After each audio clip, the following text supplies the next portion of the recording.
Sports on CBC, presented by les championnats U-Sport à Radio-Canada.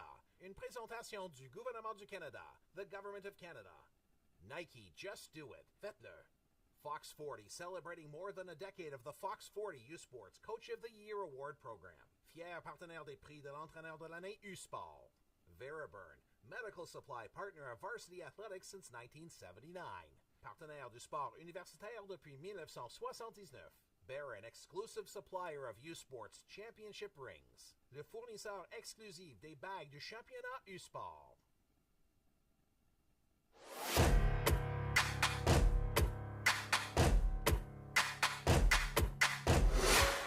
U-Sports on CBC, presented by les championnats U-Sport à Radio-Canada. Une présentation du gouvernement du Canada, the Government of Canada. Nike, just do it. Faites-le. Fox 40, celebrating more than a decade of the Fox 40 U-Sports Coach of the Year Award Program. Fier partenaire des prix de l'entraîneur de l'année U-Sport. Veriburn, medical supply partner of Varsity Athletics since 1979. Partenaire du sport universitaire depuis 1979. Barron, exclusive supplier of U-Sports Championship rings. Le fournisseur exclusif des bagues du championnat U-Sport.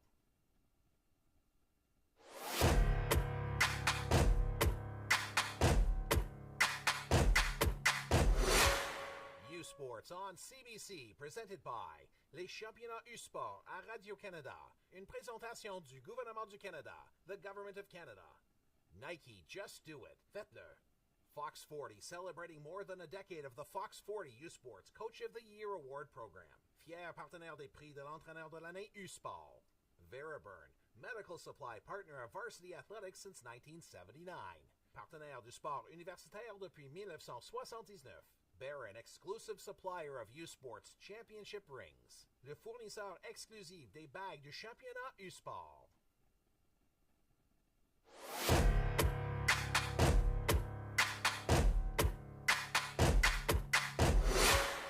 U-Sports on CBC, presented by les championnats U-Sport à Radio-Canada.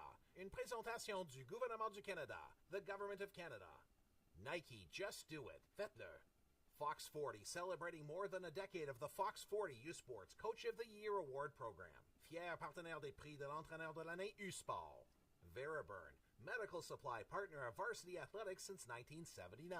Partenaire du sport universitaire depuis 1979. Barron, exclusive supplier of U-Sports Championship rings. Le fournisseur exclusif des bagues du championnat U-Sport. Number 5, Blair Sharp. Number 6, number 7, Kendra Cato. Number 8, Number Weeks, Sina Sakar. Number 10, number 10, Sophie Miranda. Number 1, number 11, Bass Ripley. Number B, number 12, Joey Dobbs. Number 14, number 14, Medina Assad. Number 15. Welcome to the U-Sports Women's Soccer Championships on CBC. I'm Signa Butler alongside Brianna Burton. Today, our final quarterfinal knockout game of the day, or should I say night. It is the Queen's Gales, the hosts of the tournament, taking on the Canada West Spartans, Trinity Western. This is sure to be an exciting match, and we'll pause for the anthem.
A great atmosphere already underway here at Richardson Stadium in Kingston, Ontario, the home of the Queen's Gales. They are the 5th seed tonight, the OUA runners-up against the Canada West champions, Trinity Western Spartans. And this is going to be a fantastic matchup with a lot of history between these two teams at the national championships. Let's talk about Trinity Western first. Let's just put this in perspective. They just came off their 10th Canada West title over UBC, dramatic fashion in penalty kicks, and they've got 5 national titles to their credit. And the Queen's Gales, well, they've got a history of their own, a couple national championships to their credit, 3 of them in fact, the last one coming in 2011. There's the path here at the U Sports Championships. And on the left of your screen, we know who the winner is on the top. It's the University of Laval Rouge et Or defeating the Western Mustangs earlier in our program, 2-0. The winner of this match will play them. On the other side of the bracket, it will be the UBC Thunderbirds coming out on top of the Ottawa GGs earlier today, and the Montreal Carabins, the defending U Sports champions, 2-0 victors over the AUS champions, St. FX X-Women. So at this point, the Queen's Gales are the only remaining team from the OUA fighting for a spot in that semifinal matchup. So far, 2 teams from the RSEQ, 1 team from Canada West, and so Queens is really the OUA's lifeline at this point. And have the home crowd behind them. They do. Just through that pre-game, we were lucky to have the Kingston Junior Gales youth teams join the teams on the pitch as they entered the field. Great to see the youth in our community coming out to watch these games, and we can see plenty of student athletes in the stands as well, supporting their fellow student athletes.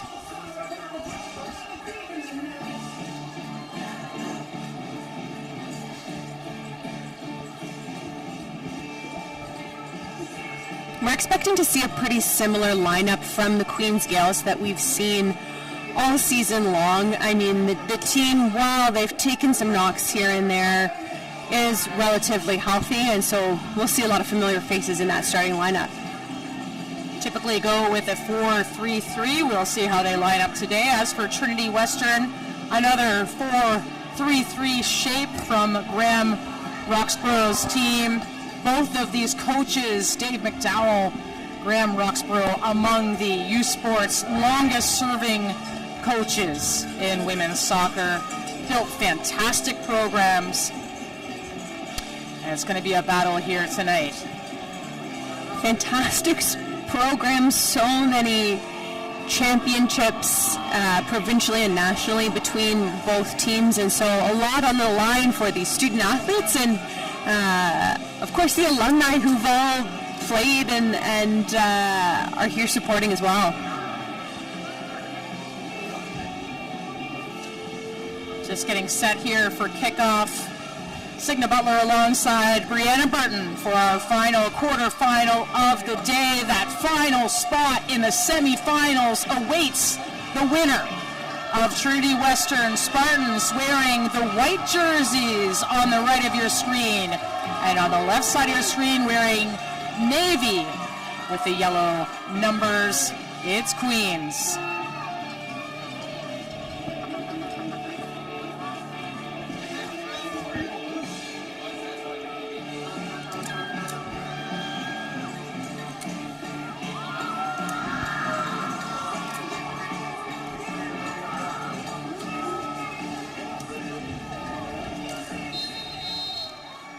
And here we go. Queens with the opening kickoff immediately at the Spartans. And they'll explode down that right side, trying to get something cooking early in the match. And it is Trinity Western going early. We've seen an early goal already today, so all these teams should be on their toes. But that will be an opening foul. The crowd up in arms early on.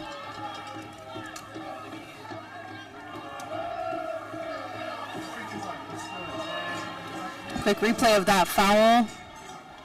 Yeah, Asaf is tripped up there.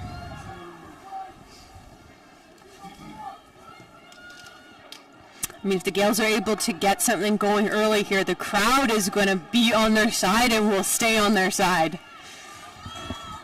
Maddie Melnichuk on the ball, back to her teammate looking up front. Great movement early on here from Trinity Western. It'll be out of bounds.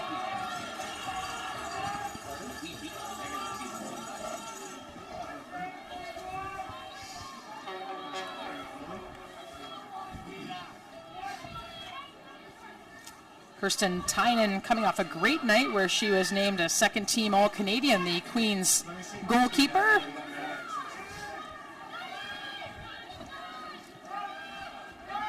And they'll play in under pressure.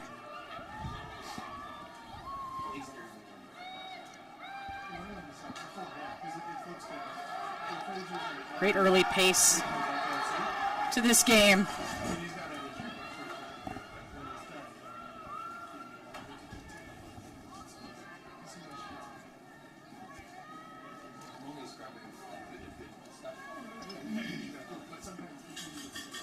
Another deep throw in the early minutes of these games. Always a bit testy. I know Brianna was calling the game this morning when Montreal struck within 30 seconds against St. FX, and A wild start to that match. I mean, I've been around enough U Sports Championships. I should have known something wild would kick us off for the tournament, but I was still caught off guard.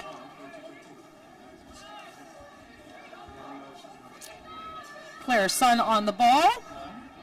Health Sciences student and a first-team All-Star this season in the OUA.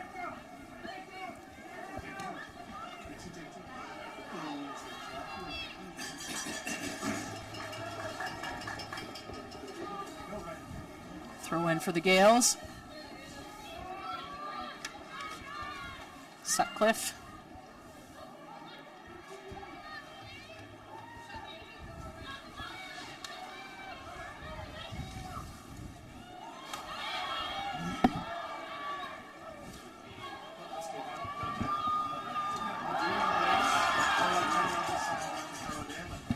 Queens attacking, nice little footwork on that left side.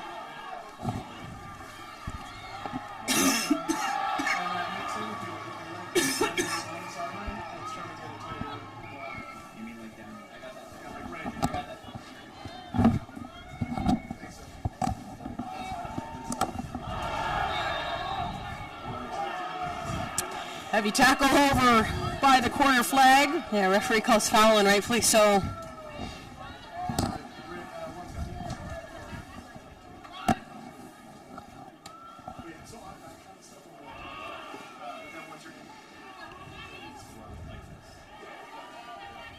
Controlled by Kudo. Kudo, a U Sports All-Canadian All-Star.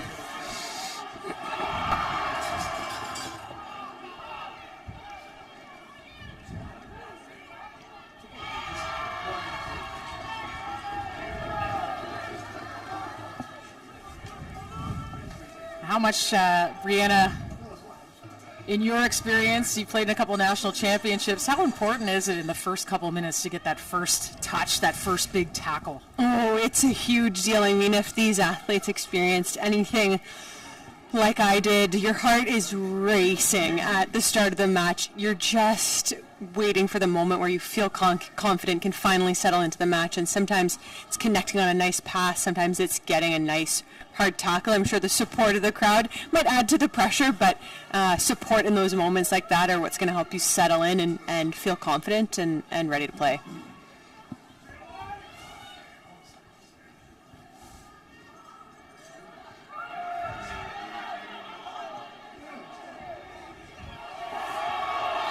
Queens thought they kept it alive on that other side of the pitch.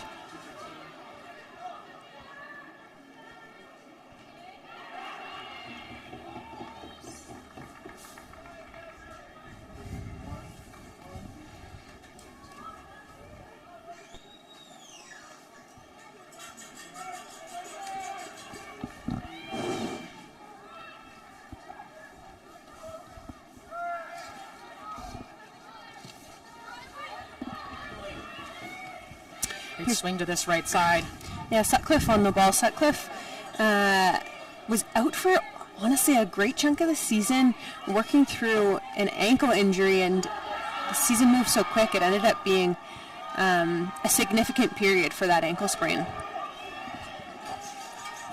Up front. Field. Going to the outside. Sophie Crowther on that right side with the ball.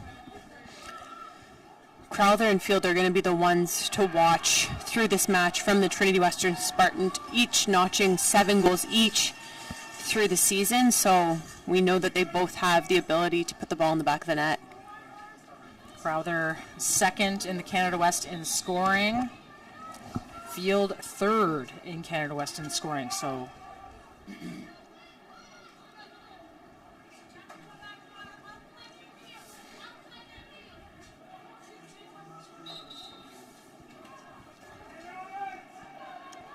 corner kick here. Into the box, and at the end of it, no one yet. Butaro with a big swing. Another big swing, blocked by Queens. Desperation to get it out of the box. And they do, out of trouble. The Gales putting it all on the line to get in front of that ball. And all by herself back there, Sarah Bazil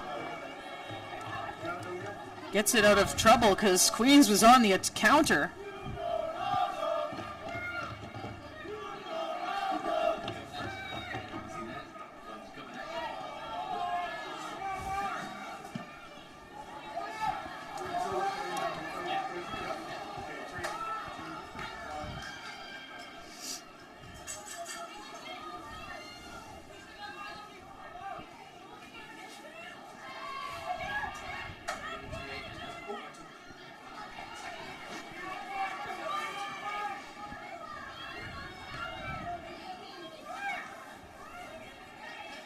And Tynan will pick that up.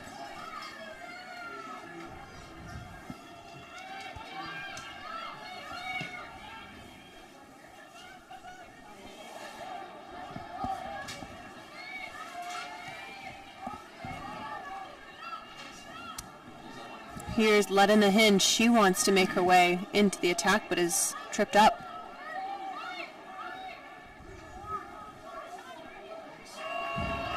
Kudo just getting a foot on that to break up the pass to Field.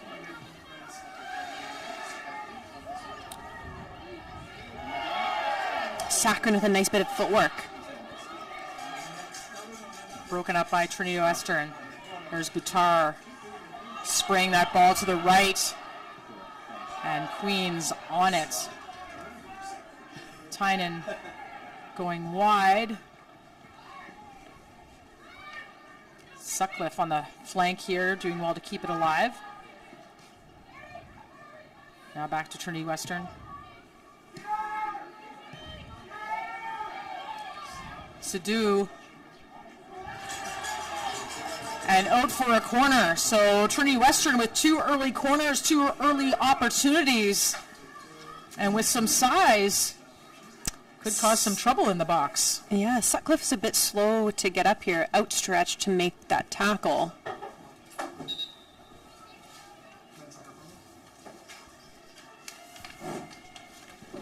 Well, this isn't the only soccer championship happening right now. CBC Sports is also the home for the 2023 ProtoCase U Sports Men's Championship presented by Bell. Our coverage from Cape Breton University continues all day today, so tune in to that as we get set for this corner kick from the Spartans. Spartans clustering at the back edge of that 6-yard box. Surface is flat, right into the feet of Ledina Hin.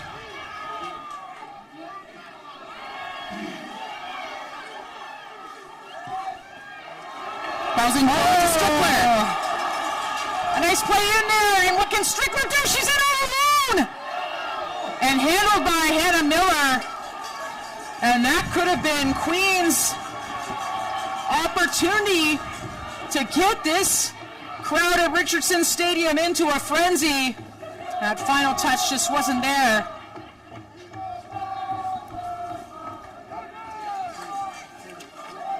Strickler with 13 goals in 13 games. This is a comfortable spot for her. Makes her way into that 18-yard box. Not quite probably the shot that she was looking for in that moment, and does force Hannah Miller to make a save.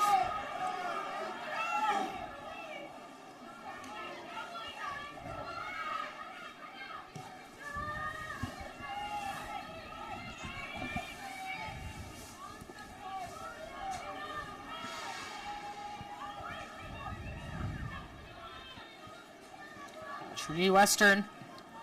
That shot in. Tynan handles it. Tynan just urging her team to take a moment, compose themselves, and I think she does the same before she plays this ball up towards the halfway mark.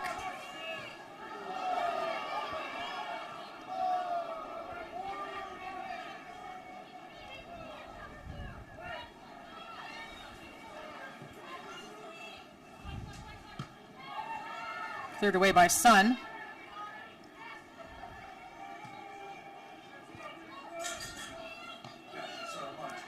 Nice little flick on by Field. Sadu looking to go 1v1.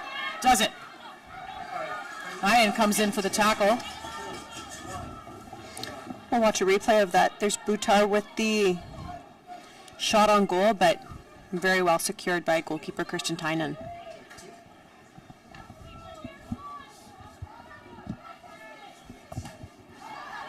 Ryan up.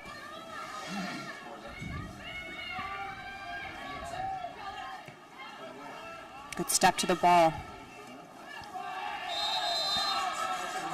Ryan taken down, the foul on Trinity Western, so a free kick here.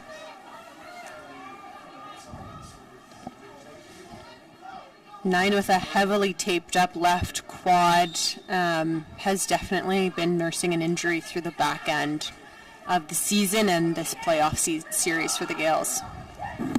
Sophie Miranda, the third-year health sciences student, on the ball. Miranda, second team Holy All-Star. Here comes Strickler. Oh! Inches away from the back of the net. And Trinity Western will get that out of trouble and take a breather. Queen's so close.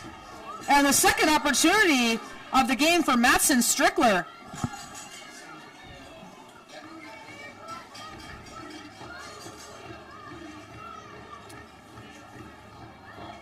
As you said, Brianna, Strickler,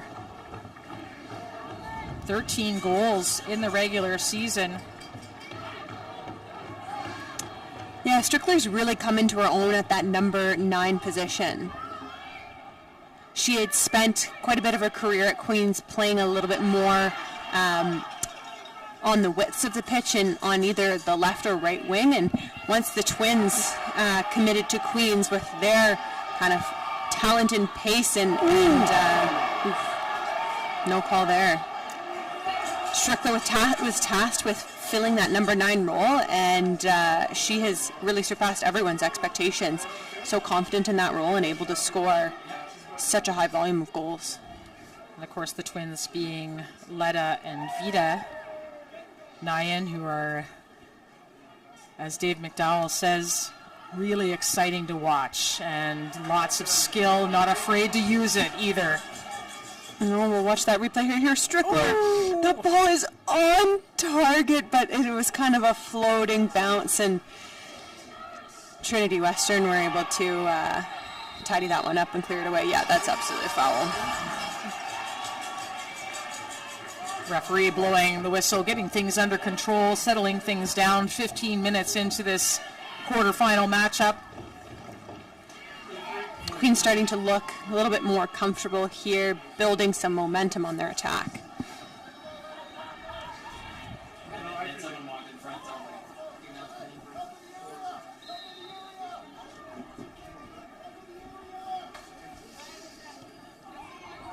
Ball up and into that 18-yard box.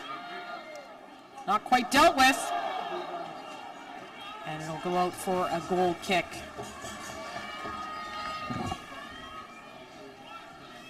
I think that was another shot just wide of the target for Strickler. Look at Hannah Miller there. who was named the U Sports Student Athlete Community Service Award winner from Trinity Western at the All-Canadian Banquet the other night.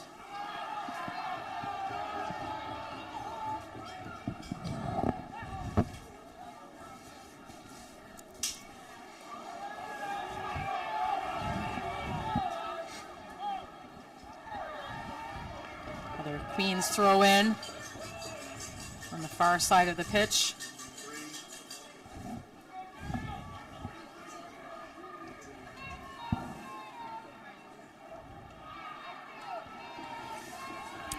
Trinity Western is really getting stuck into their tackles.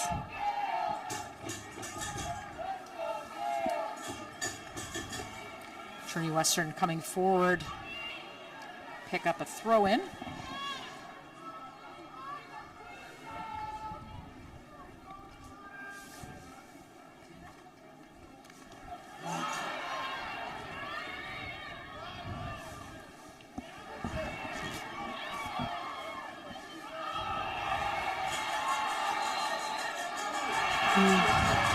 And a great battle there, back and forth. But it was Trinity Western with the first foul. Maybe the second one was on Queens, but that was for the first whistle. Gales look to play quickly. Sutcliffe looking forward, covered by Utar.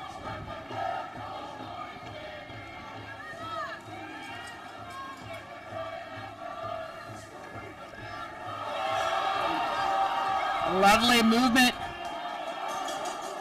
And chasing it down, not quite.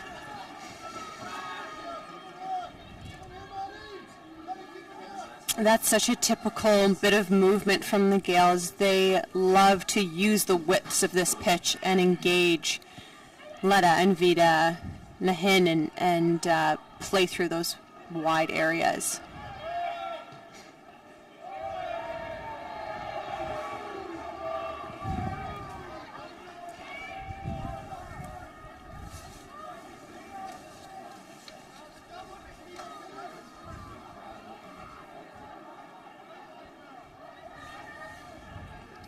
Field knocks it back, looking for Sadu, and that will be put out of danger by Asaf.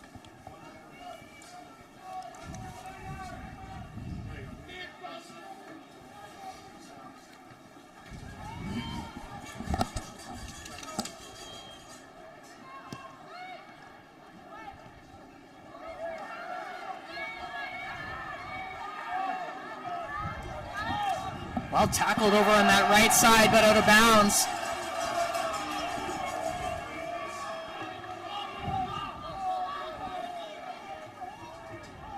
Miranda, the long throw.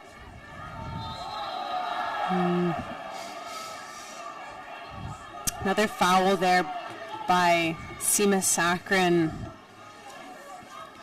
Hope this doesn't turn into a foul fest, but sometimes the tone of the game just starts to fall in that direction.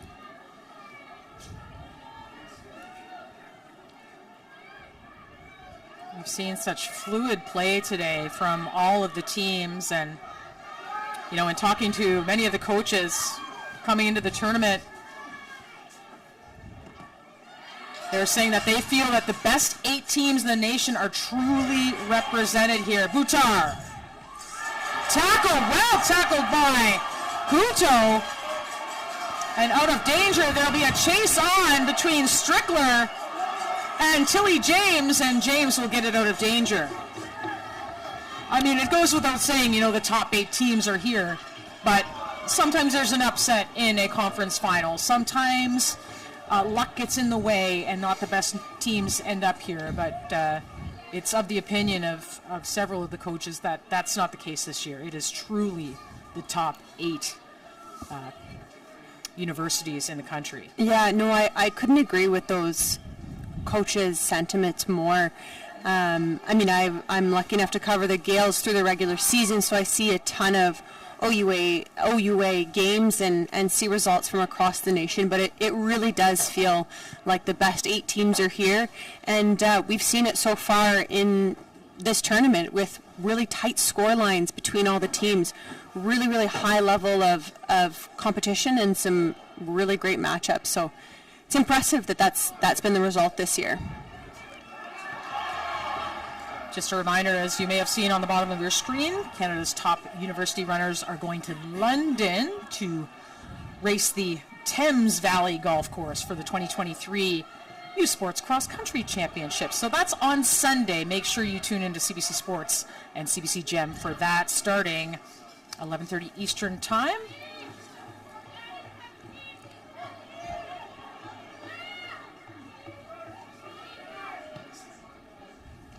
Saccharin looks to find Strickler. Ball goes off the hand of Tilly James. Tilly James, an All-Canadian with the Trinity Western Spartans last year, had a bit of injury trouble at the beginning of this season. Finally back to mostly healthy, or all the players at this stage of the year when you've gone through the regular season and conference playoffs in a short season. Many people carrying knocks in here as Queens looks inside, cleared but not out of danger, and Hannah Miller is on the case, picking up that low shot. Strickler gets another foot on the ball, another shot on target, probably just not quite with the pace she was hoping for.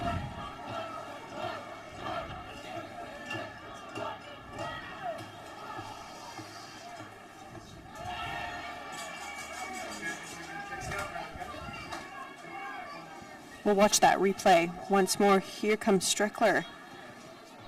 Does well to reposition herself, and that shot sneaks its way through, but not further than the sure hands of Hannah Miller.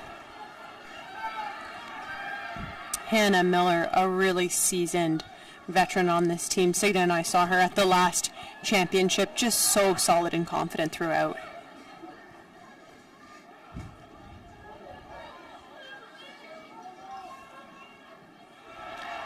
Sophie Crowther, ball taken away there. She fights for it back. Guitar.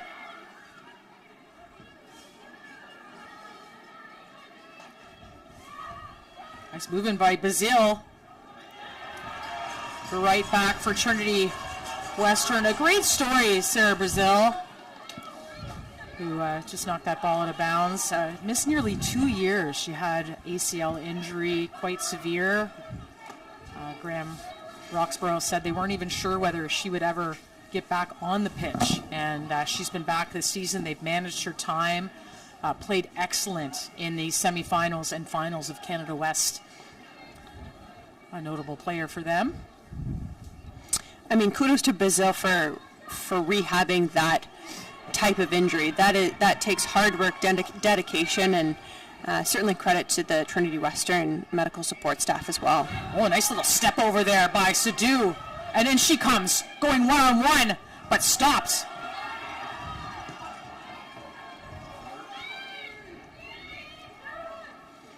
Just a little bit more space right now. Halderson, the team captain, spraying it wide, but taken over by the Gales. Hutto.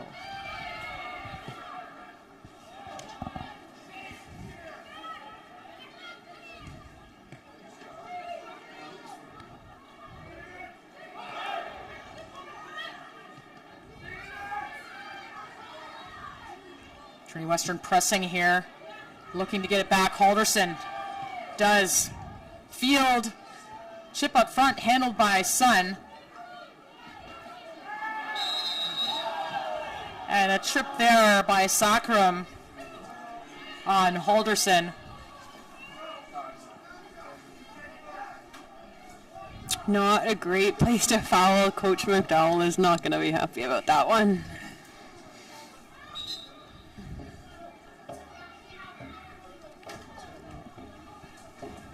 Sophie Crowther on the ball. We know Crowther can score herself.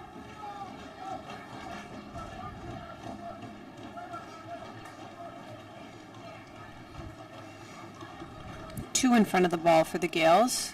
Crowther's actually come out of the game quickly here. She needs some equipment fixing over on the sideline, so switching things over. Sierra Halverson in, that's tricky territory, but not quite curled far enough for the Spartans. Oh, and Bazil in a little bit of trouble there. I like that thought from Kirsten Tynan to play that ball forward and fast, but she needs her teammates to be joining her forward in that idea.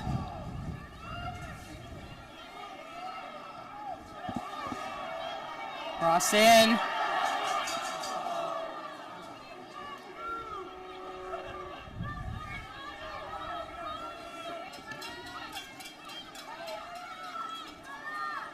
Ryan. Shot from Goss. And Goss from distance didn't get enough juice on it. Handled by Miller. Goss, actually a Kingston native. It's not overly common that we get Kingston natives on the team, just being a small town in itself, but she is the proud former junior Gales player, came up through the local system to be a starter here for the Queen's Gales. This would have to be a pretty special moment from her. She would have spent more time playing on this pitch, games and practices than anyone else. Nice pressure from Strickler there. Sun, lovely delivery. Nahin. Looking for her sister. Intended for her sister. We're looking for that twin connection. Letta popping it over top. But Trinity Western back in possession. Halverson.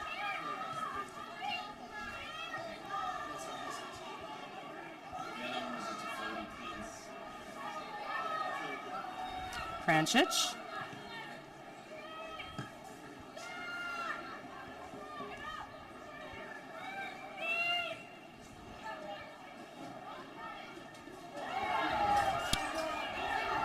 No foul there, despite Letta hitting the turf. Crowd 101. Wasn't to be. The ball goes back to Tynan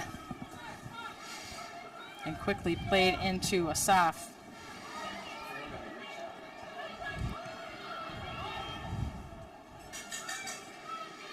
Asaf and Sun, both second-year center backs on the team. Both fairly lengthy in size, and they're able to get up and win aerial balls, get stuck into tackles, and both love to play forward as well.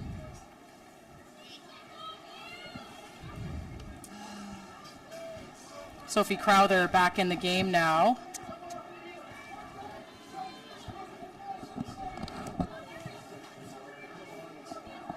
Getting a little message from Olivia Krančić. With numbers in the box on that far side. Crowther over top and out of danger. Gales had all 11 behind the ball on that attempt.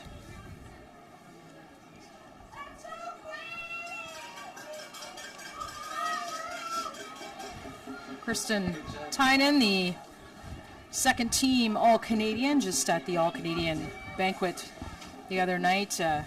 Coach Dave McDowell, very complimentary to her, saying she's really grown into a leadership role on the team. Her distribution and help on the counterattack has been key for them.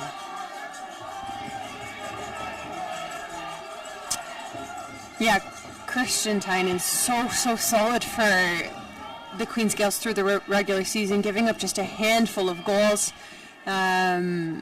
Through the playoffs, a bit more of a challenging look for the Queen's Gales. They faced the Western Mustangs in the semifinals, played 120 minutes, went to PKs where Kirsten Tynan came up with 2 critical saves to win the game for the Queen's Gales, but that 120 minutes really wore them down, and I think was part of the partly reflected in their 5-1 loss to the Ottawa UGGs in the OUA final.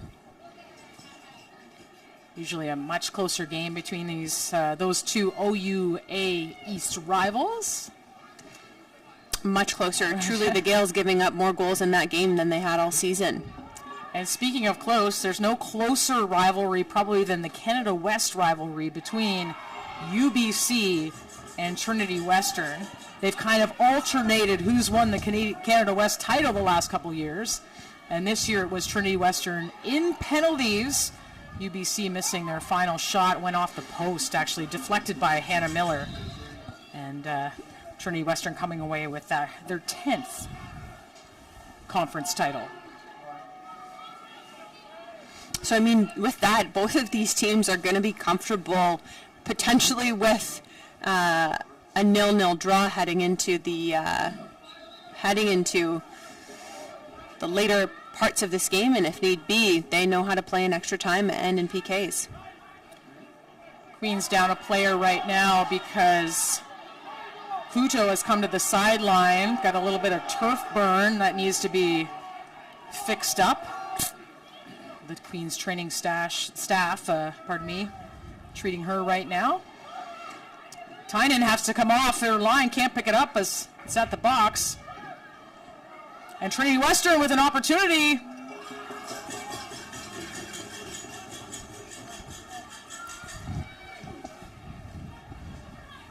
Scoreless, just over 30 minutes into this opening half.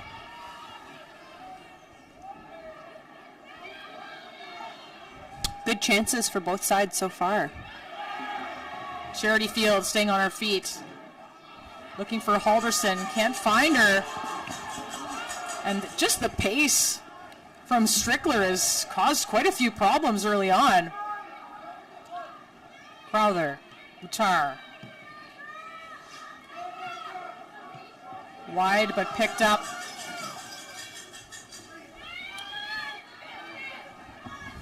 Pečić. Buttar can't turn cleanly. Strickler. Stopped. Nyan. Big tackle from Letta Nyan. Letta grasping at straws, trying to get that ball back. It does go out for a Gales throw deep into their attacking third.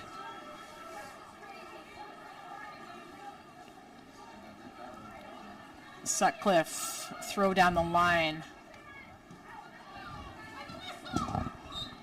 And that ball out of bounds, so that'll come back.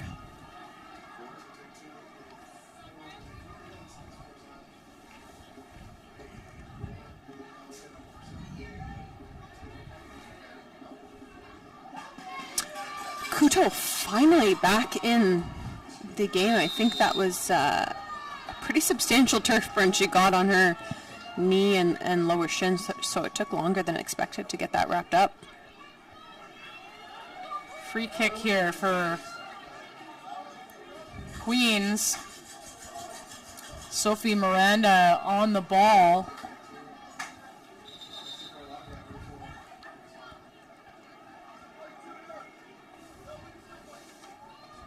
Miranda really solid for the Queens Gales on set pieces. She actually scored several PKs for the Gales through the back half of the season. Swings the cross in, and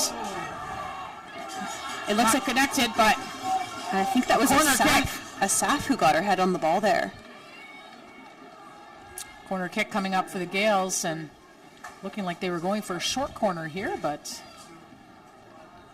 Sadu over there just to cover things off. There's that replay. It does go off Asaf, but quite wide.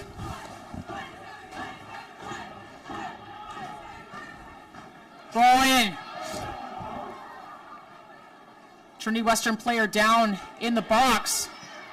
Nyan shoots. Oh, and the header stopped by Hannah Miller right in front of the injured Trinity Western player. Maddie Melnichuk.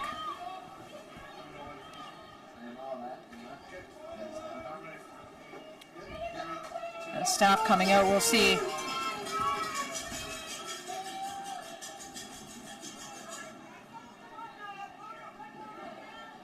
That was the chance by Miranda. Really solid connection on the ball there from Miranda. It does, though, fall right into the hands of Miller. So Melnichuk still being treated in front of the Trinity Western goal.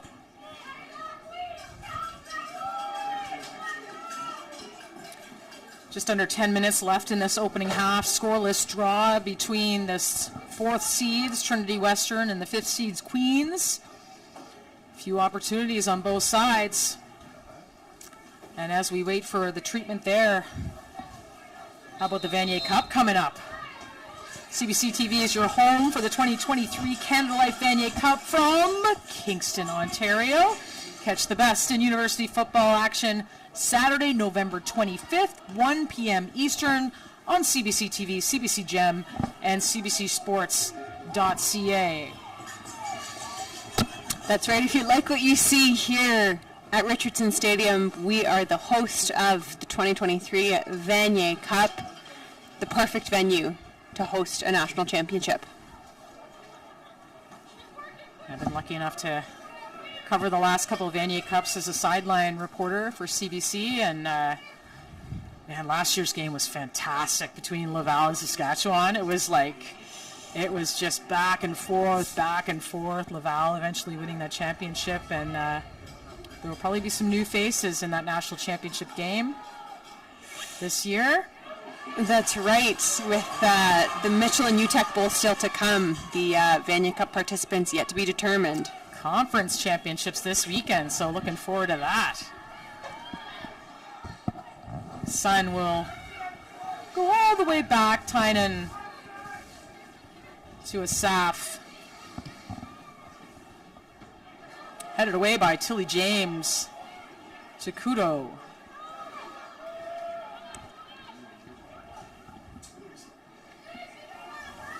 Here's Sakrin. Sakrin popping over top to Nyan. Nyan, does she have a little footwork? She does, a little fancy stuff going on this right side of the pitch. Nyan across, headed away. For me, I'd just love to see Nyan get just a little bit more forward into that 18-yard box. The way she can dance and control the ball, I wouldn't be shocked if she could draw a foul for the Gales.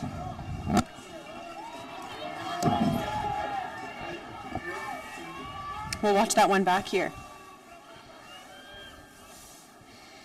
This is where Letta is the most comfortable. Ball at her feet, heavy pressure.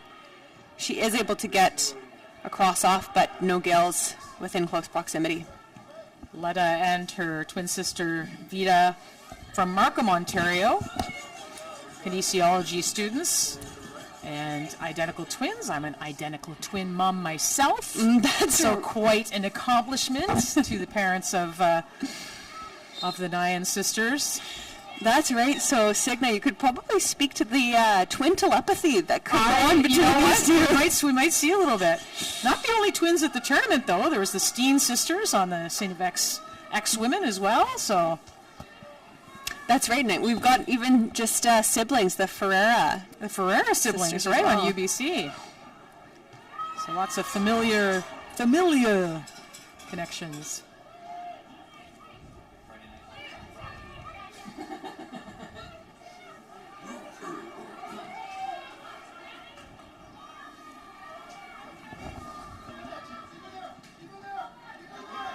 Here's Letta again. Look at that turn. Letta Nyan. Melnichuk and Halverson both trying to rein in the OUA rookie. And Canada All rookie member Letta Nyan. We'll watch that one back here. Right side, Bree. Look at her, so efficient with that ball, able to keep it at her feet, and she draws that foul. Again, if she can do that within the 18-yard box. Here's Goss. Goss with the cross. Not out of danger yet. Trinity managed to get a foot on it. Boutar clears it. So some pressure here from Queens.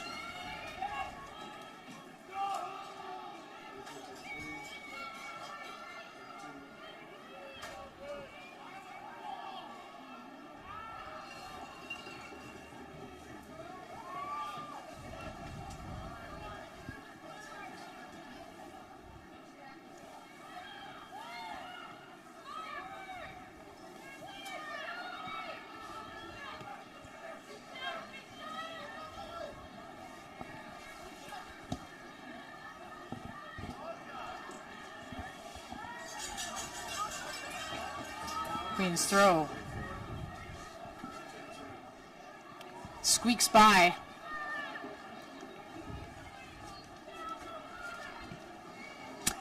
And just a little, Maybe a bit of a miscommunication there by Sutcliffe and Saccharin. Saccharin's been a little bit more quiet in this match so far. She plays as that attacking midfielder, and I think the girls have struggled to find her a little bit. But there she is now. Saccharin looking inside. And this is trouble. But Trinity Western, a handy tackle by Halverson, gets that out of trouble, but not yet. Nyan on the ball. Shoots from distance over the crossbar.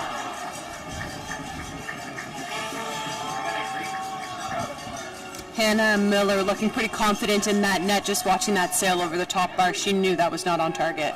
We'll watch that one back. Here's Nyan.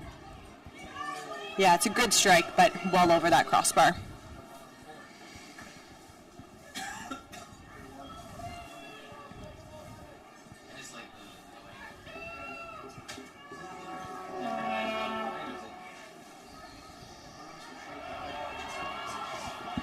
Nyan.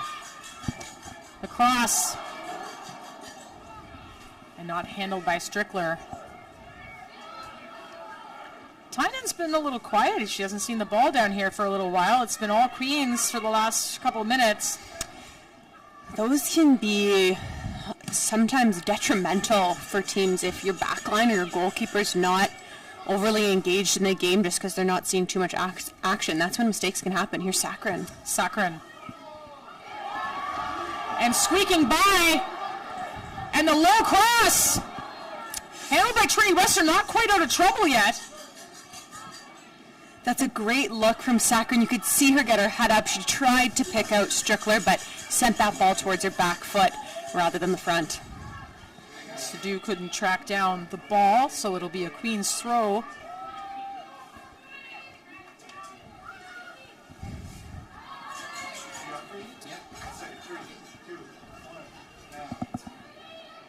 Here's Saccharin again.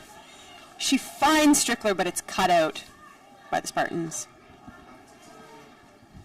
Saccharin coming alive in the last few minutes of the second half. Or this first half. Ryan. To Goss. Goss has been quite active in this opening half. She'll look to cross. Headed away. Nyan. Toe tapped away by Boutar.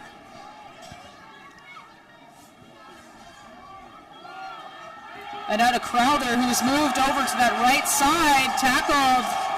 And the fans love it. A well-won ball right in front of that hometown crowd.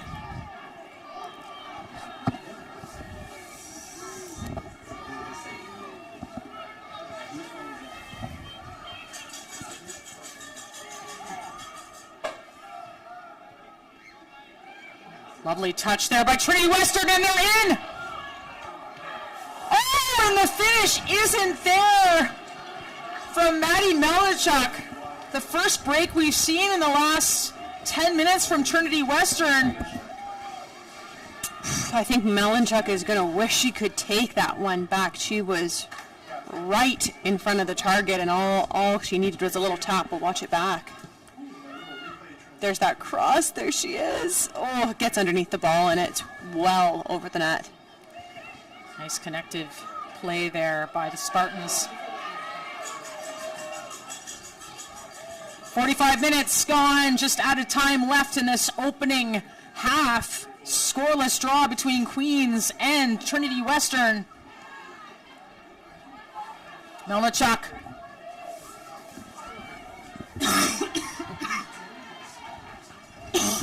The only time in this tournament so far that, and mark my words, that the teams are heading into the locker rooms at halftime with a 0-0 draw.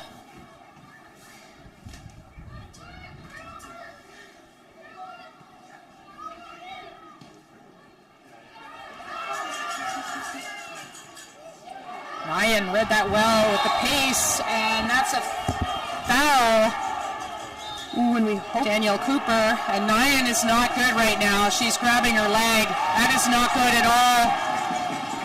Cooper got a yellow card on that play. and Nyan might be in a bit of pain here.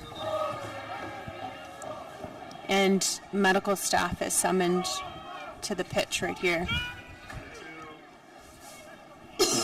And there's her sister heading over to see how she's doing.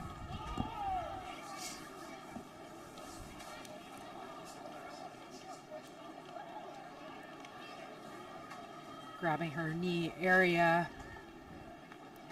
That is that same leg that is pretty heavily taped up as well.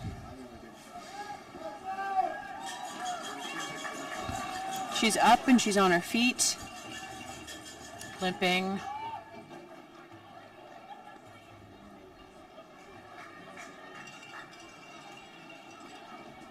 Again, just toddling off the field here to be reassessed again. We're just at the end of this first half, so treatment readily available at the halftime, but the whistle has not blown just yet.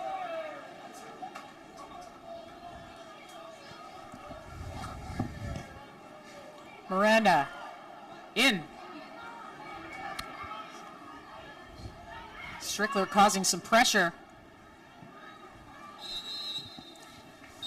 And that is the first half of this final quarterfinal of the day between the fourth seeds, Trinity Western Spartans, the Canada West champions, against the hosts, the Queens Gales, and a scoreless draw, Brianna. So stick with us. Plenty more here on CBC Sports and CBC Gem. Second half to come.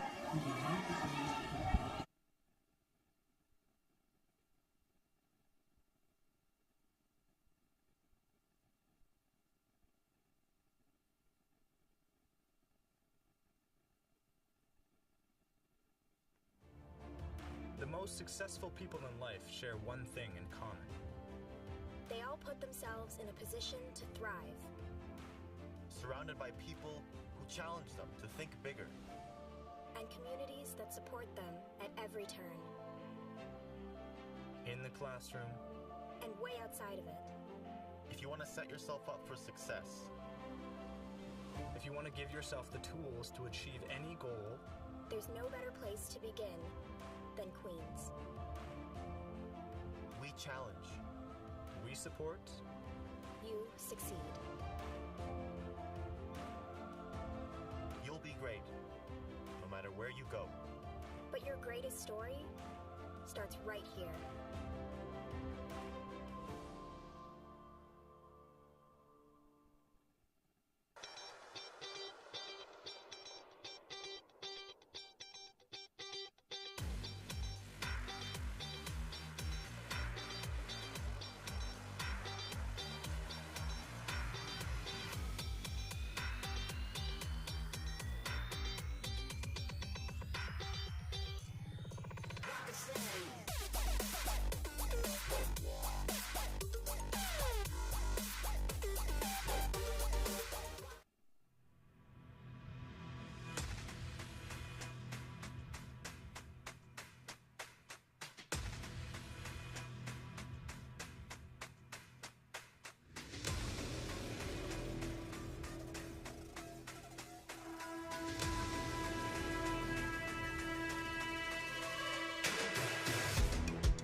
Sports fans, check out shop.usports.ca for this week's promotional item from the Nike Team Collection. Visitez le shop.usport.ca pour en profiter de la promotion de la semaine de la collection Nike Team. They don't do it for the likes or for the shares. They do it for the fun of it, for the thrill, for the camaraderie, for the memories. CBC Sports, just because they love it.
They don't do it for the likes or for the shares.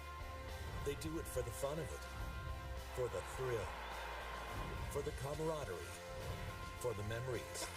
CBC Sports, just because they love it.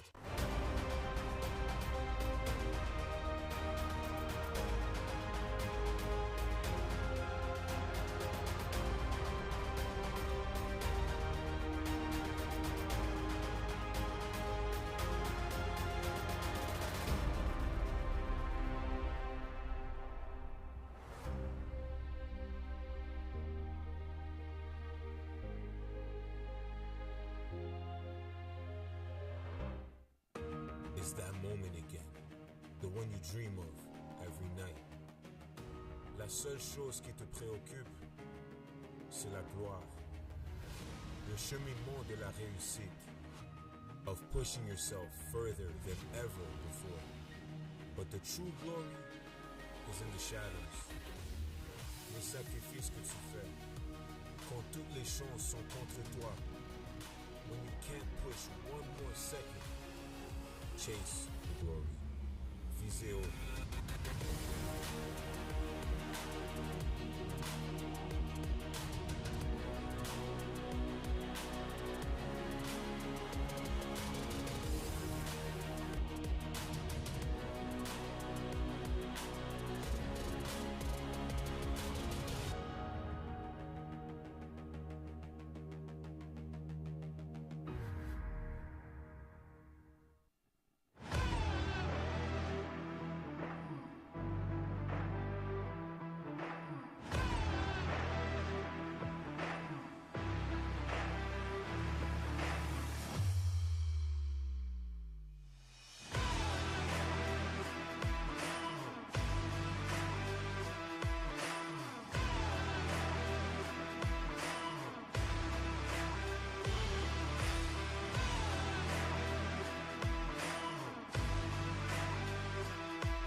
Whatever life looks like to you, we're here for it. For life as you know it. Insurance, investments, advice. Canada Life.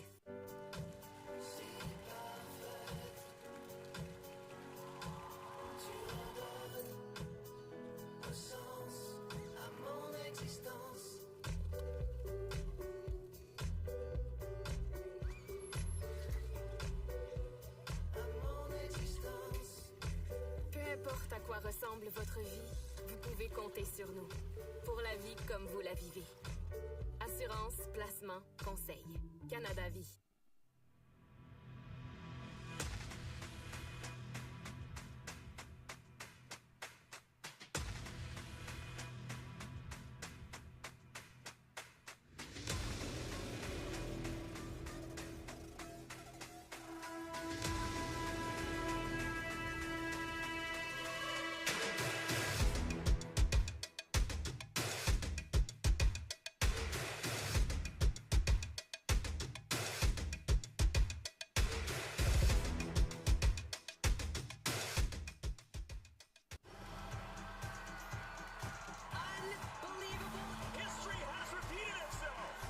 Stories behind the glory. Watch, listen, stream, read CBC Sports.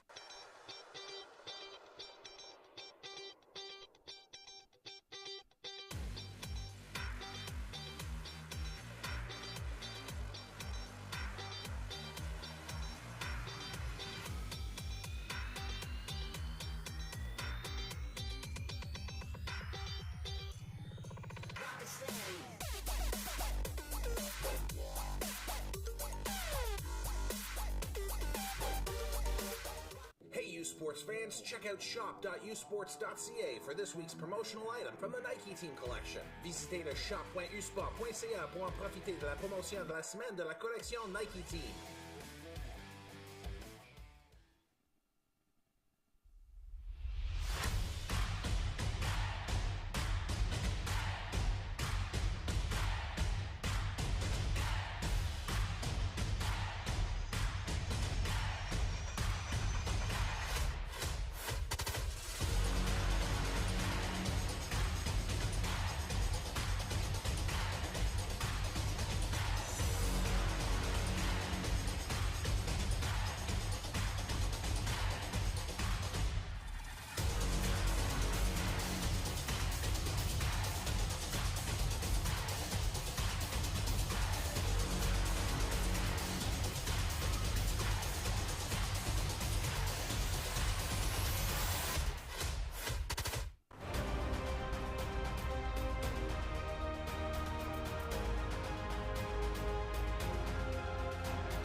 They don't do it for the likes or for the shares.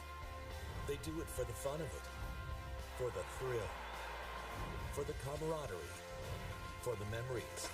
CBC Sports, just because they love it.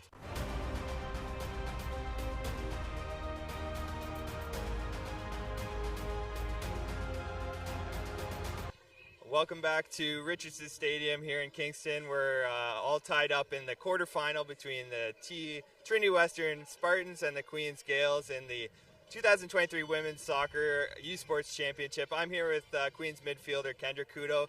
Kendra, just walk us through the first half. What went well for the Gales? I mean, it was a pretty high energy first half, super enjoyable to play in. Hope it was fun to watch, but great performances from both teams, and I look forward to the second half. Yeah, so what's sort of the focus going into the second half to keep the momentum going for the Gales? Honestly, just keep doing what we're doing, keep pressing them, and hope that they break down at some point. And last question, just what does it feel like to host the U Sports Championship and play in front of a home crowd for nationals? It's been such a phenomenal experience. The crowd's been great this evening, and it's just awesome to play on Richardson for nationals. Awesome. Thank you, Kendra. We'll be back for some U Sports quarterfinal action shortly. Thank you.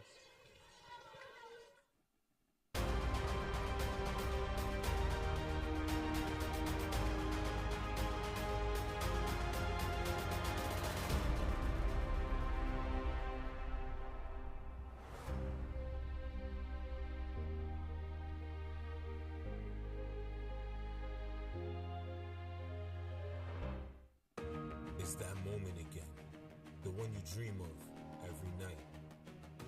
La seule chose qui te préoccupe, c'est la gloire. Le cheminement de la réussite, of pushing yourself further than ever before. But the true glory is in the shadows. Les sacrifices que tu fais, quand toutes les chances sont contre toi. When you can't push one more second, chase the glory. Visez haut.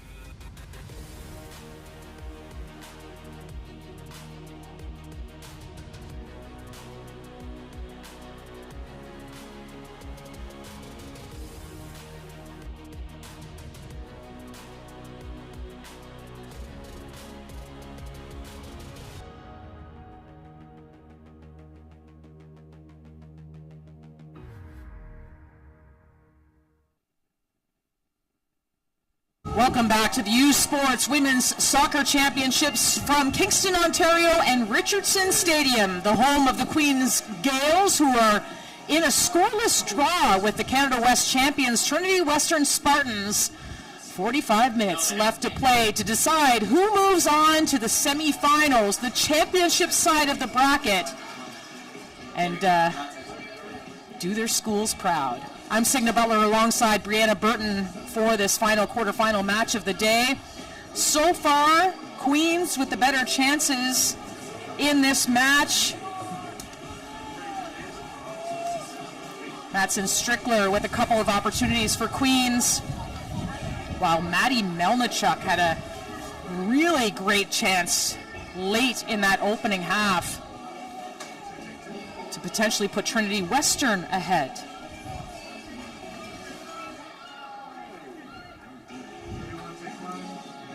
Just awaiting the word from the referee to get things started in this second half.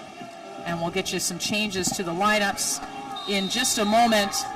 But here we go. Sierra Halderson, the team captain, kicking it far down into the Queen's zone to kick things off. So does Trinity Western in those white jerseys and the Gales in those navy jerseys. Yeah, just at the end of that first half of action, we saw Letta Nahin go down, and she did not return to the match, and that's the lone sub that you see in the game for the Queens Gales. And into the game, actually, for her is Marissa Gravel, so you'll see Gravel enter the center mid, and then Sakrin will fill in on that right wing for Letta Nahin. And a big loss for the Queens Gales at this stage.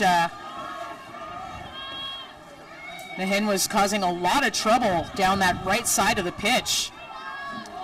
The only way rookie in the air, and here comes Queens Gales looking to cross things back, could not connect.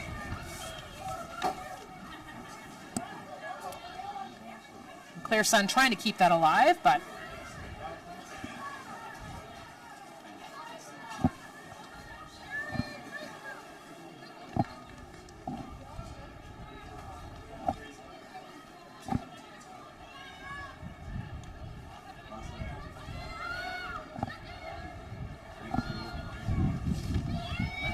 Goss.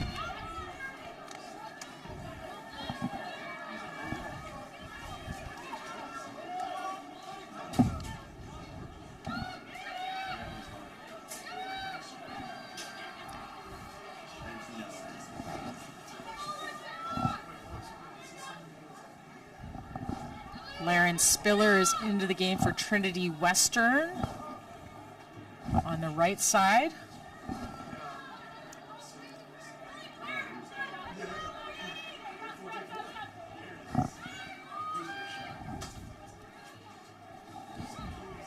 Both teams' back lines identical to the opening half.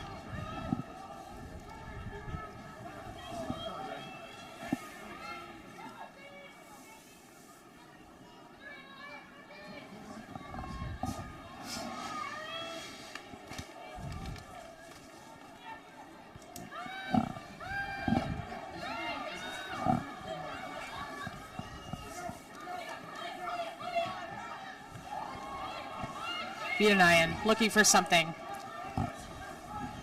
Now it's Tilly James on the front foot, looking inside and laid back for Sadu, broken up by Queens.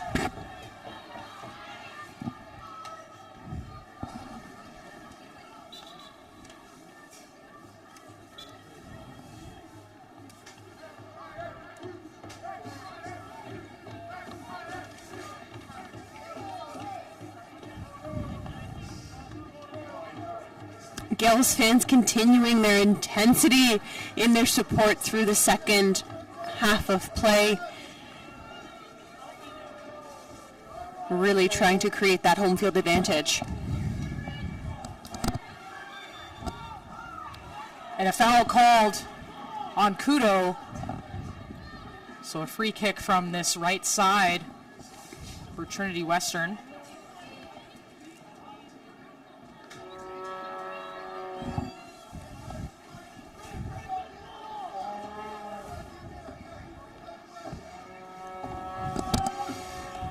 Coach McDowell urging his team on in their setup to defend this free kick. Cross to the far post and headed past the goal line. No danger there. You mentioned Coach Dave McDowell, one of the longest serving coaches in youth sports. 36 season he's been with the Gales since 1988. And then on the other side, Graham Roxborough from Trinity Western. 25th season he's been with their team since 1999. Just such great programs. And great men leading the charge and building the culture of their programs as well. Nyan down low, and was that touched? No, she's calling a goal kick. It was the right call, I think. Yeah, from our vantage point.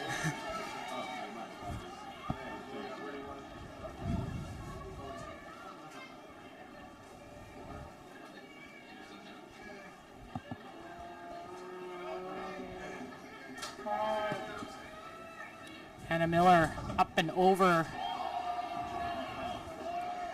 Deep goal kick from her. Buttar was looking to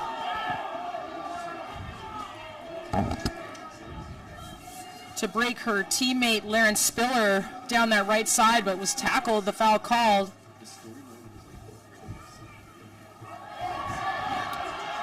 Queens wins it back.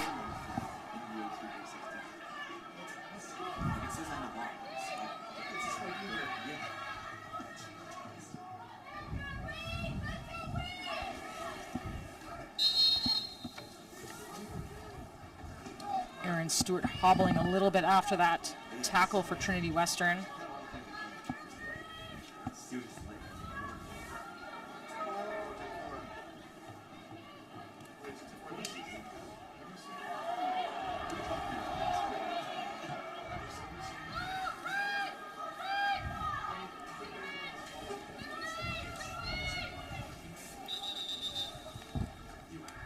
Lots of physical tackles in this match. No team wanting to give up a centimeter on the turf out here. Daniel Cooper pops it in. Buttar up against two Queens players. Comes Goss. Nyan. And that'll be a foul on Bazil. And Bazil will get the second yellow card for the Trinity Western Spartans. So 2 Spartans in the books. Yeah, we'll watch that one back. Nahin definitely had her beat. That is a rough foul.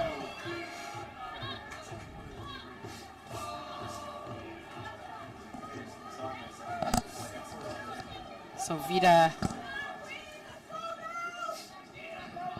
Nahin in the game. Her sister leaving the game with an injury right at the end of the opening half. And now Nahin down this left side, the cross in, the left foot, and hit it! Into the back of the net! And it's Queens sending their fans into a frenzy here at Richardson Stadium with a brilliant header! The team making their way over to the sidelines to celebrate with their fans. An incredible header and an excellent finish from center midfielder Kendra Kuto. Ball's crossed in by Nahin. It's high. Kuto does so well to get her head on that ball and finds the back bottom left corner of the net. Truly the most challenging spot for a goalkeeper to reach to that bottom left corner. And all from that free kick. Here comes Trinity Western, though, right back on the attack.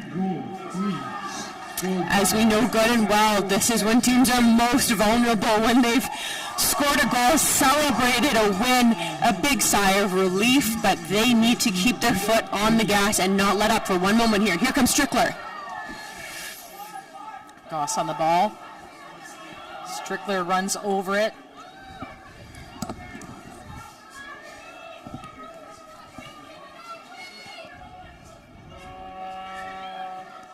Spiller. Still Spiller. Looking inside for Sadu. Oh! And cleared away. Risky ball.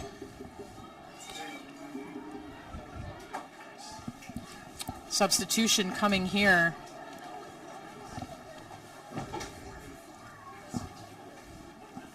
And into the game for Trinity Western is Charity Field, who was taking a break.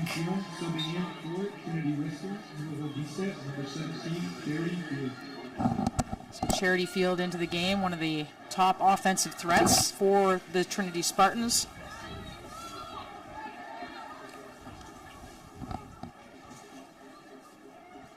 Coming in for, I believe, Sierra Halderson, the team captain.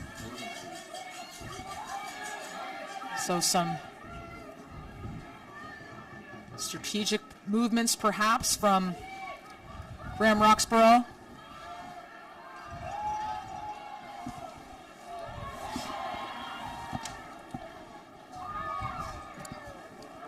Yeah, it definitely seems to be a strategic move, certainly getting an attacker back into the match. And here comes the attack, Sadu with a chance, but couldn't get a foot on it. Trinity Western has some numbers up forward now.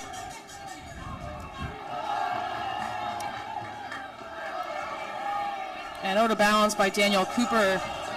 Looking a little bit like Trinity's dropped. They still have their back four here, but offensively pulling up with just 3 in the back. So looking to add players forward here, trailing 1-0. Just over 10 minutes into this second half.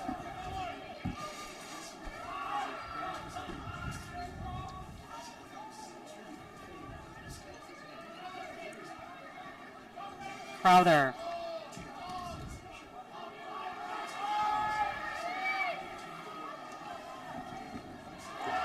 And a corner kick for the Spartans.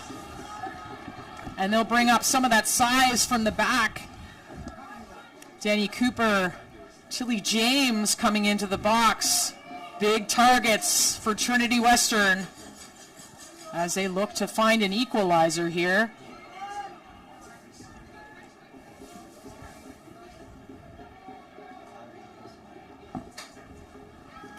Crowther. Handled by Sun. Another corner kick.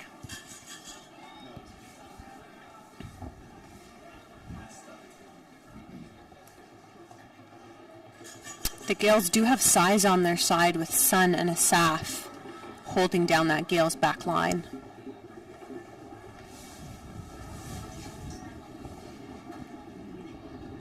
Crowther again.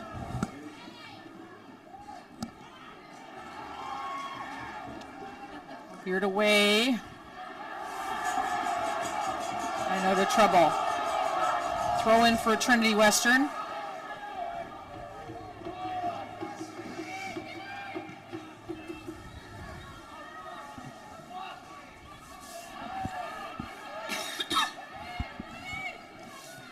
Tilly James out wide. Bazil on the attack. Stowed it bounds.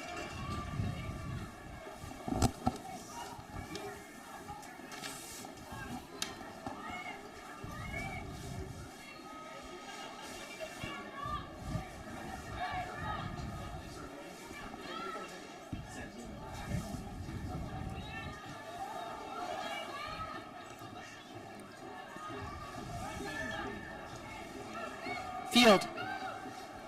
Looking for Sadu. She might have a break here on that right side. Are broken up. Sadu's got a lot of pace up top. I think Trinity has kind of struggled to find either her feet or the right ball through at pace, but she is a threat if you play her the right ball. Hutar across and Tynan right there. That's a lovely hold there by Kirsten Tynan. Yeah, we'll watch that one back. There's that cross outstretched. Kirsten Tynan makes the save and does well to hold the ball and keep it secured. Very uncommon for her to give up a rebound. And there you see Asaf looking to play forward. A bit too much on that one. Miller going long.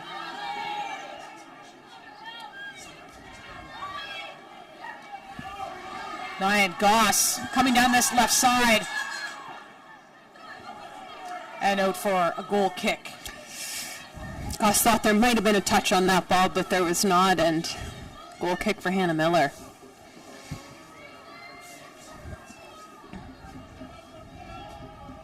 I've liked Miller's distribution so far. There are times where she plays quick, right out to her center backs, but she is capable of playing a really nice direct ball forward as well.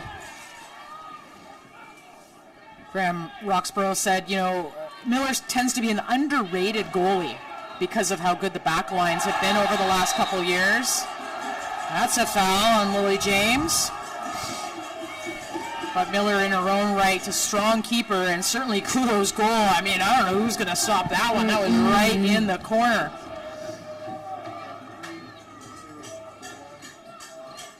Here's Seema moving up the pitch, and yeah, she's tripped up there by the Spartans' Tilly James, who just got contact on Sakrin before the ball. Miranda going for goal. Miller, it's a spilled! But she's got it! Woo! It was a hot potato for a minute. And it was a great shot there by Sophie Miranda. Well on target, forcing Miller to make the save, and she almost spilled a rebound for the Gales.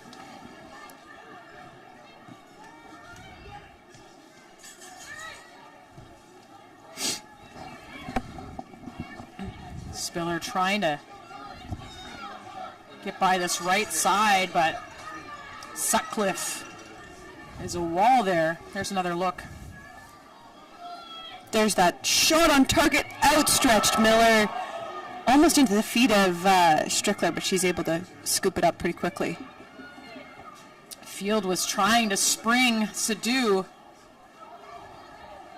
but couldn't. Goss getting the ball wide.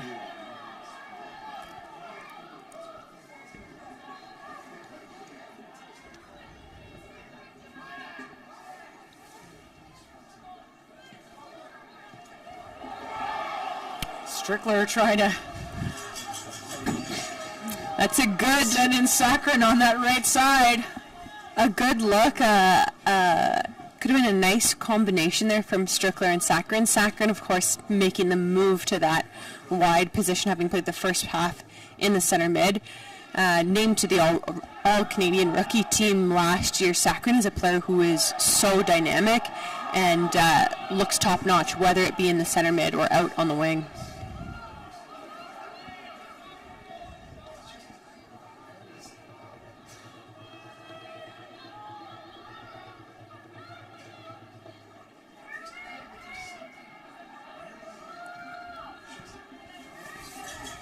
Trinity Western with some possession here.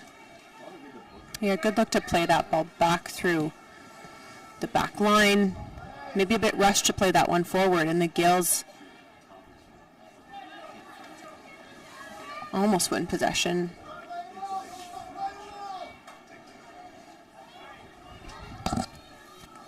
Spartans moving up the pitch here. Substitution getting ready to come back in. It is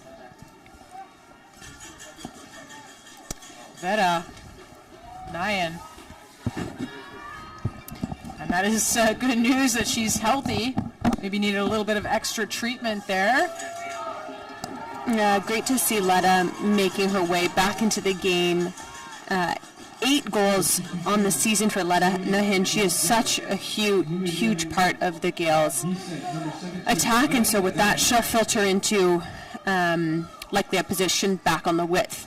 And Seema Sakharin will filter into that center midfield, and they'll resume their starting formation.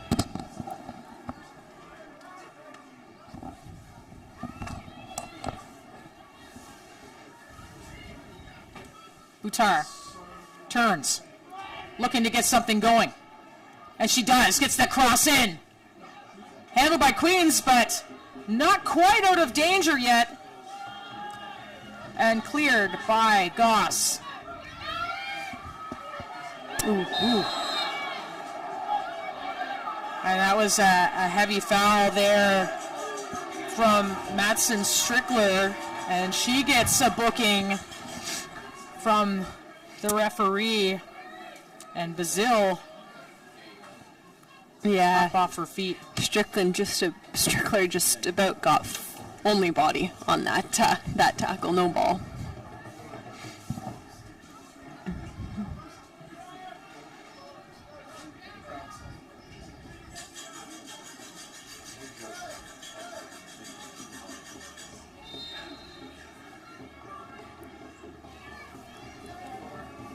Tilly James. Can she find a target in the box? Long free kick. Handled by the Gales, and they look for Strickler, who holds Goss. And looking through for Nyan, and that'll run down the pitch. Great idea from the Gales, a bit of creativity. Goss could have played into Nyan's feet. Instead, she looks to try to slip through a gap, and she finds the gap. The ball is just a bit too heavy.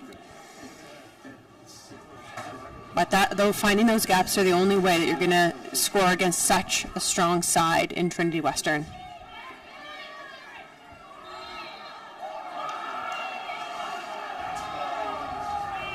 Foul called.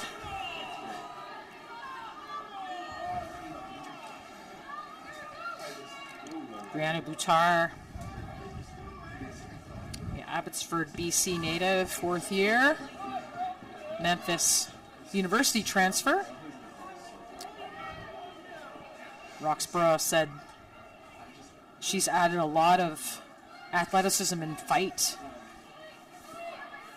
into the Trinity Western Spartans lineup this year. Injuries had her missing a bit of the beginning of the season, but she was very effective for the Spartans down the stretch.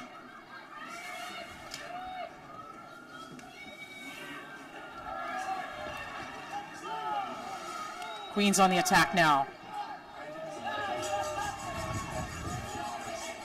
Look to play it quickly. Interested to see how Nyan's pace is in terms of like coming off with that treatment.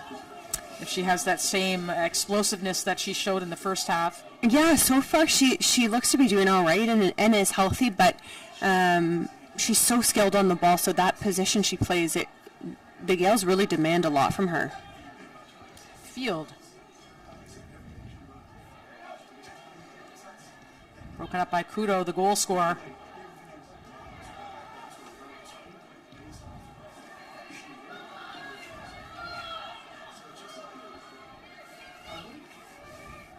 I mean, goal aside, Kudo has been one of the best players on the pitch so far. She covers so much ground, breaks up play so well, and then is involved in most of the attack.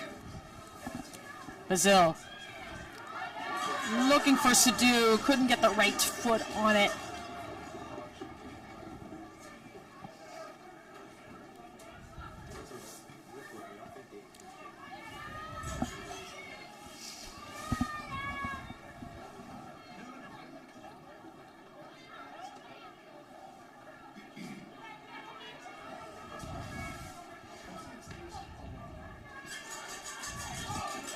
Play is broken up by Tilly James.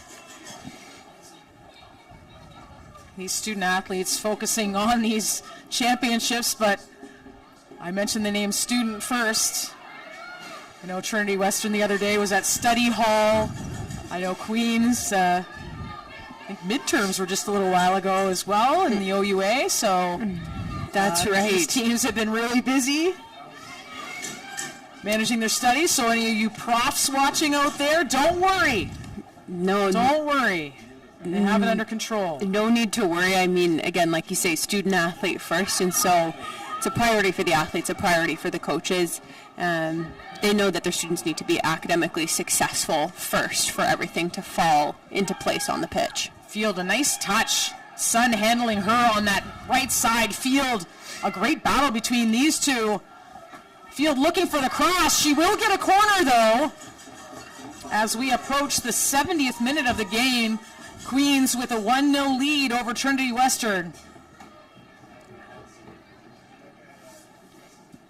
I mean, beyond the classroom and the field, both of these teams are actually very actively involved in their communities as well. Tell you a little bit more about that once this corner kick comes into play. Big scoring chance here, perhaps, for Trinity Western. The in-swinger towards the near post. Oh, and blocked. Another corner kick. Another corner kick, indeed. So a mix of service here from Erin Stewart, the third-year midfielder from Winnipeg. Referee whistles that one down for some activity in the 6-yard box. Just a little bit. Just a little activity. And it's continuing. Stewart with the corner. The left footer towards the middle of the box. Oh, nearly connected there. But Queens will break out. It is Goss. And she's got Nyan coming with her. Nyan tracked down. The cross in. Bazil can't handle it, and it's offside. Oh, too bad. That was a really, really great attack there, starting from that backline clearance into Goss. Goss with her head up right away, pace from Nyan on the wing, but just not the finish. So moment of transition there, just as Trinity Western back-to-back corner kicks. Stewart having a great through ball here. Trinity Western, a chance! Oh, and just wide! Just wide, Charity Field. What an opportunity. Gales and Trinity Western going end to end here. A dangerous look for the Gales, and just moments later, Charity Field missing that near post by inches. From my vantage point, it was nearly in the net. I think moments for both of these teams, defensively and offensively, to get their hearts racing. Gales with the lead in this moment, 1-0 over the Trinity Western Spartans. Boutar nearly tripping over the ball. She gets it through ball here. Crowther across. Oh, and it's just missed again by Field. Some moments. Everyone holding their breath at Richardson Stadium, but Trinity Western not giving up on this game. Not in the least. Crowther. No, what I've liked so far from Trinity Western is there's an urgency but no panic. It's a good description. Bazil in for that tackle. Sadu. The cross in. Is anyone there? And blocked. That was Spiller. Blocked in front. Great tackle there from Sutcliffe. We've got the fans on the edge of their seat here at Richardson Stadium. Krancic back to Tilly James and Bazil. Bazil trying to go inside. Nyan breaking that up. Tilly James, little toe poke. Sadu to Crowther. She's got two on her. The cross. And in. And again, Spiller, just the bounce at the wrong point. Couldn't get a volley or a half volley. Lots of activity coming from the flanks for Trinity Western. I think we saw 3 crosses back-to-back make their way flat across that 18-yard box.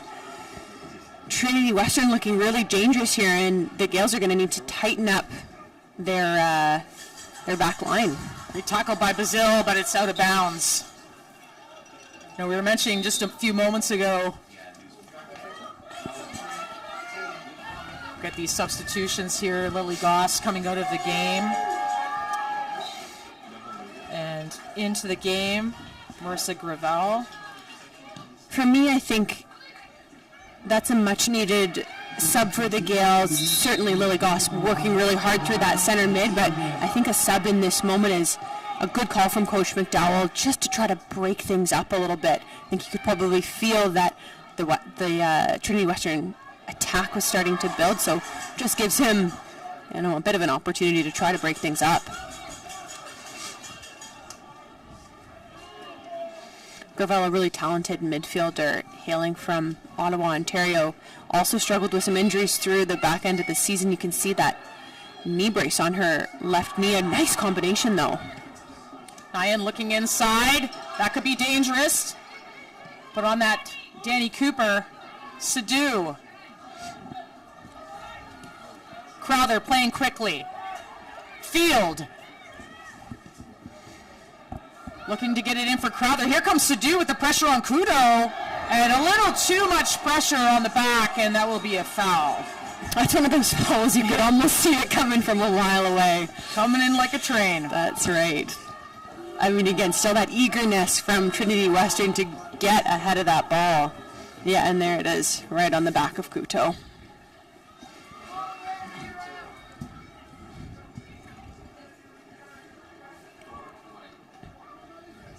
Kirsten Tynan trying to control the tempo a little bit here. 75th minute now, 1-0 Queens over Trinity Western in this fourth and final quarterfinal of the night. A chance to move on to the knockout phase. Semifinals, a chance for the medals. But you need to win this one first.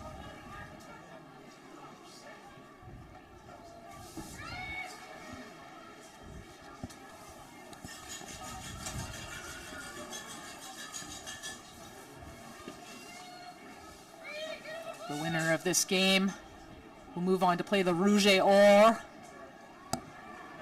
The number 1 seeds and RCQ champions, silver medalists last year, who were winners over Western 2-0 in the previous quarterfinal here today. The other side of the draw will see UBC and Montreal, the defending champions Carabin, tomorrow in the semifinals. Here comes a corner kick for Trinity Western. Into the box, no one there at that far post. Krancic chasing it down, and that will be a throw-in. Game times tomorrow mirror today. We'll have the consolation semifinals at 11 o'clock and 1:30, and then be sure to join us for the semifinal matches, which will take place at 4 o'clock and 6:30 p.m. The winner of this match playing in that 6:30 time slot versus the Laval Rouge et Or. So just a mere 24 hours to recover. Nyan, a through ball here. Strickler all alone and across to no one. Hannah Miller maybe putting some pressure on her to make a decision. And it's Trinity Western up the pitch, but that was a glorious opportunity again for Strickler. And the Spartans on the attack. Crowther, the cross. And cleared away. Oof, a glorious opportunity indeed for Strickler. I think you're right. Miller kind of forced her to get her head up and make a decision. She's got time and space, although a tough angle. And across to as you said, Signa, no one coming in at that time.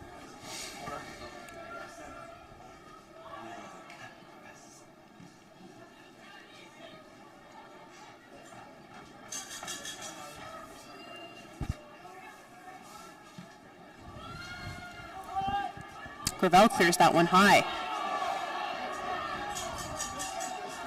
Queens will have a throw in here. Did want to mention the community service that we talked about briefly before all those corner kicks. It's really a part of life at Trinity Western. February, this team goes off to Peru with Team Up Canada, which is an organization that Roxborough founded, a nonprofit, and they help out with community development and programming through sports. Sun with the ball out wide there. Last player back, she does well to get a foot on the ball. And the Spartans this past summer, actually 13 players went to Uganda to promote soccer to young girls. So really part of that community service culture of the team. The cross in. And free kick over there? I think we do see a free kick.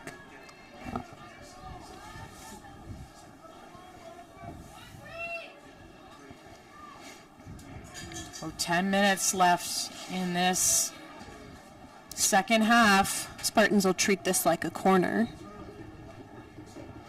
All those bodies in the box.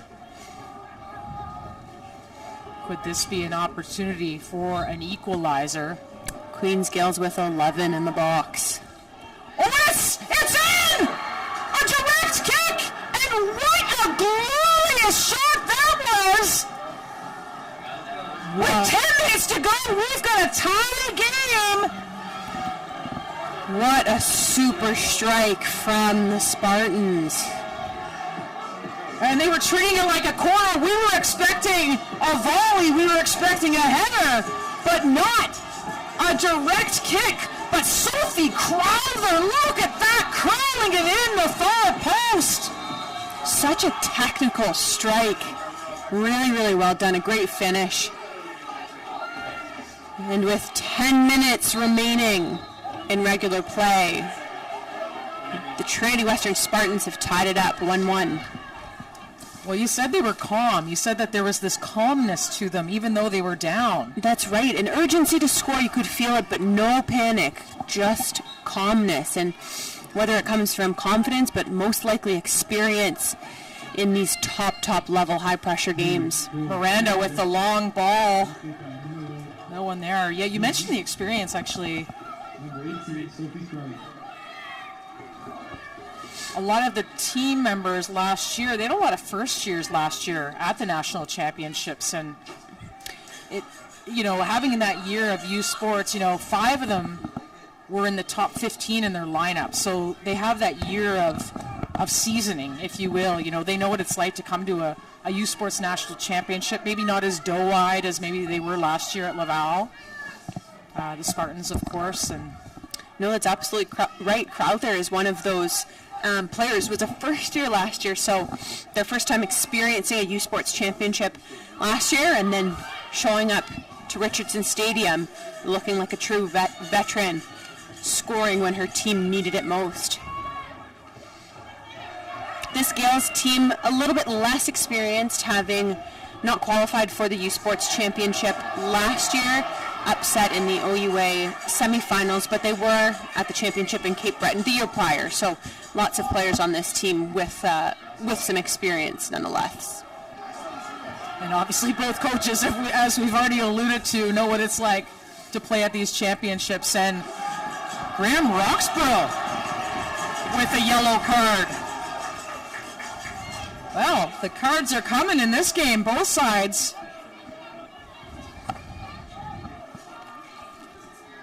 In this 1-1 game, now a nail-biter.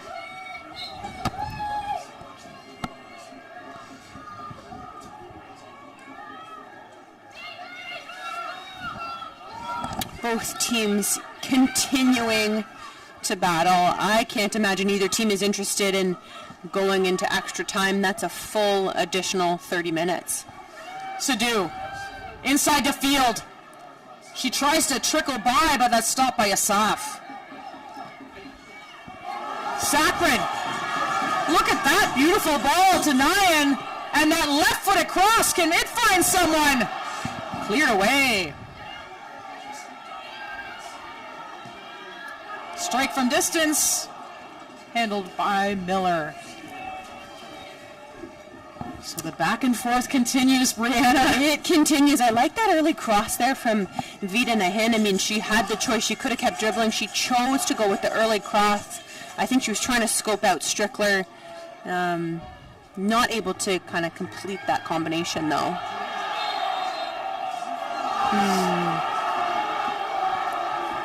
Fans not pleased about it, neither is Claire's son.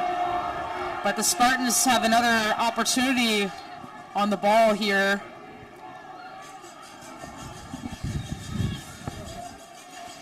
I think the nerves could very well be settling in for the Queen's Gales on a set piece like this.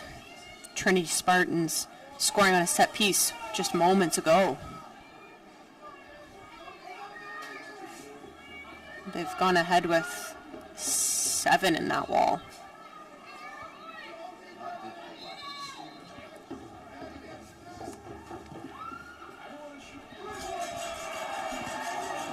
Well, the wall perhaps intimidating, but Crowder wasn't going to score that time around, but she does have the equalizing goal so far, and the pressure is on both teams, just not giving up anything.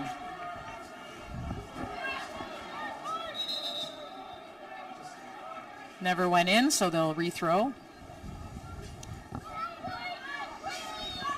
There's big history between these two teams at the national championship. Brianna, I don't want to bring it up because I know you were part of some of those championships, but maybe you could speak to that and the rivalry between these two teams. It's not just this game. No, it certainly runs deep and tough memories, but they're a part of the history. In my time, we matched up against the Trinity Western Spartans in the U Sports final in 2012. A bitter, rainy, cold day in Victoria, and the Spartans were on the winning side of that matchup. The game went down to PKs. So a silver medal for you that year, although you had a gold from the year before, right? That's right, yeah. And I will say, won that gold in PKs as well, so it really comes down to the smallest margins and at a certain point, a little bit of luck.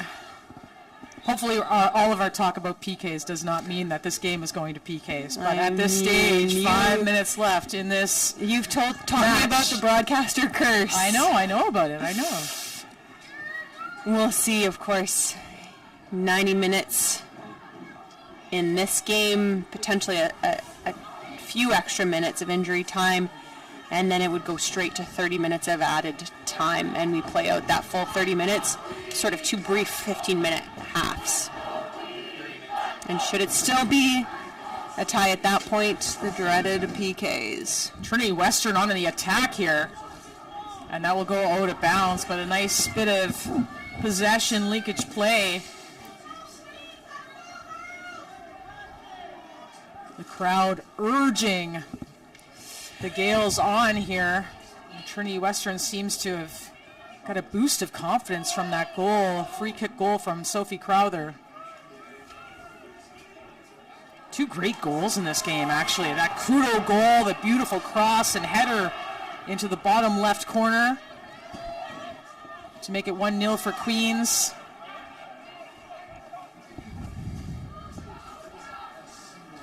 And then the free kick goal from Crowther. Here comes Buttar. 2 on her. And broken up by the Gales. Strickler does well to win that ball for the Gales. Tilly James was waiting for it to go out, but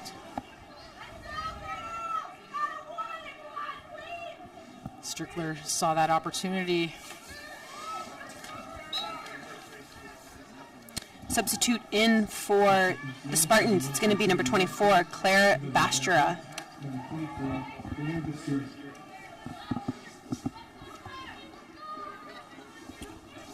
Third-year midfielder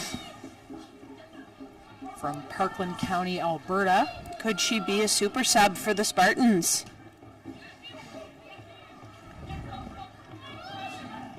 Rather to field. Oh, just out of reach. Asaf. It's to Nyan on that right side, and that is a foul. Olivia Kranchich. Almost couldn't hear the referee's whistle amongst the cries from the crowd. 2 minutes and change here left in this fourth quarter final. 1-1 game between Queens and Trinity Western. Queens on the attack now. Deep ball in the box. Oh, geez, that bounce there. Hands were up in the air. A bit of a miss-hit clearance, and it gives the Gales a corner kick. A corner kick at this stage of the game. It'll be Gravel over the ball. So Gravel there. Nyan there as a short option. But she'll go right to the middle. Is it another header for Queens? No! Oh, it's blocked. What a shot! Brilliant shot there from Letta Nahin. And a great block from the Spartans.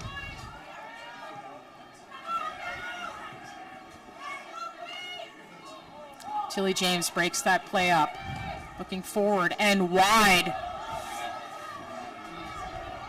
Spiller on that left side. Taking it all the way to that wide flank. The left-footed cross doesn't have a lot of muscle on it, and that's handled by Tynan. Tynan wants to play fast. She needs her teammates to join her, though. Good touch by Strickler. Strickler sending Nyan in. Nyan returning the favor, but a little too far for Strickler, and Hannah Miller's off her line to gather that, and she will try and settle her team down as we head into the 90th minute here. This time that cross from Nyan a bit too early and too deep.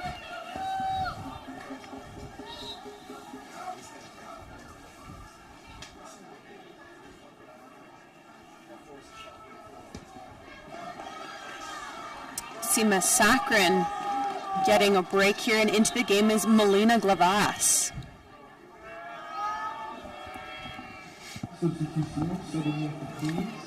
Glavas, a first-year midfielder out of Vancouver, BC. She's been a really excellent sub for the Gales all season long, often coming in later into matches, providing just a lot of energy, a lot of depth. You know, she could be the Gale super sub.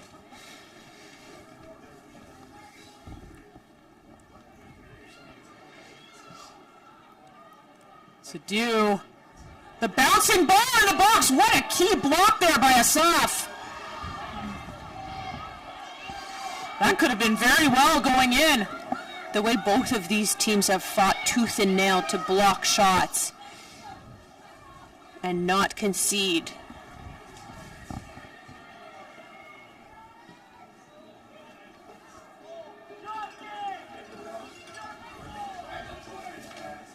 Just an added time here.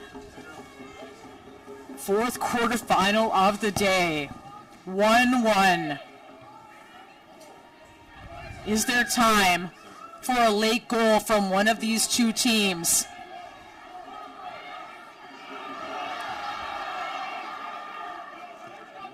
Cooper clearing it out of danger as Nyan on a rocket down that right side.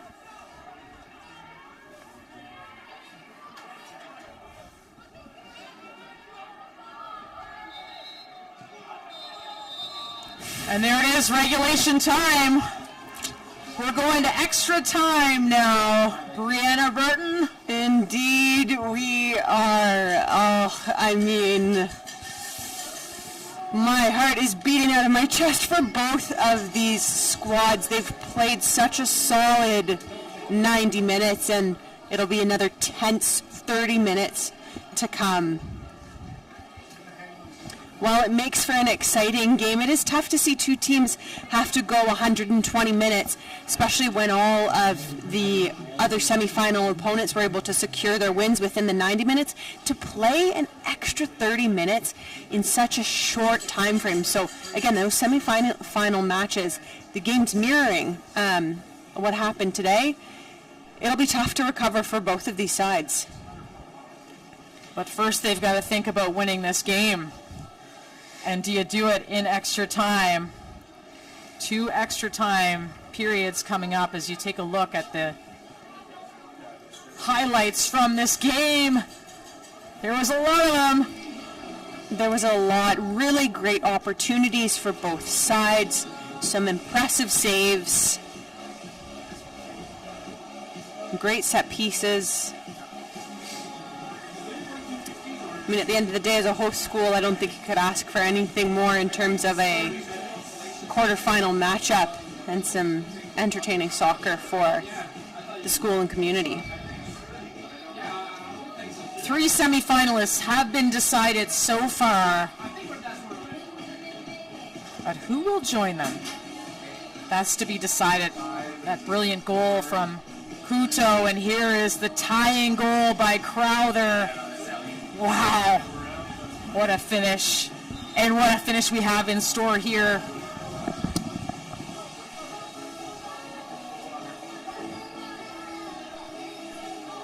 So as Brianna mentioned, 2 15-minute halves. Score is tied at the end of that extra time. The winner will be decided by penalty kicks. And both of these teams have played penalty kicks in the playoffs, so they are battle tested when it comes to that department.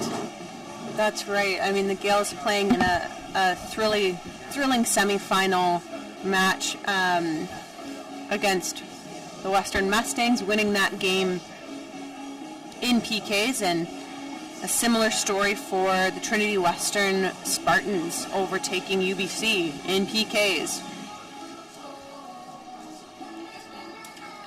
Another interesting element with that is that both of these teams actually would have game planned for that, would have reviewed that game footage, so they would have familiarity with each team's respective shooters, and likewise how each of the goalkeepers play.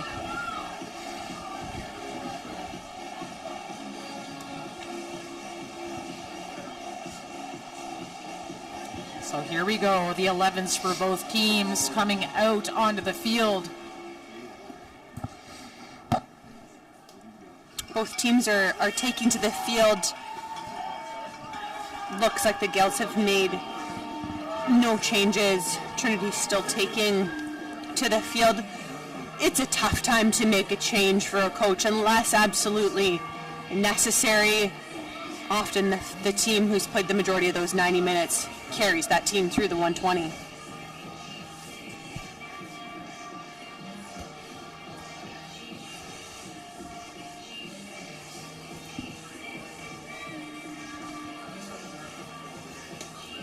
Matson Strickler and Lily Goss having some words there at kickoff. They'll take the kick to lead things off.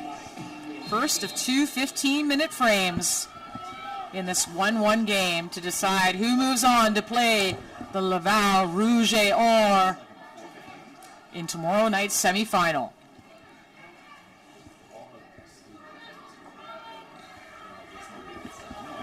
Trinity Western on the right-hand side moving to the left in the white jerseys, and again Queens in the navy moving left to right.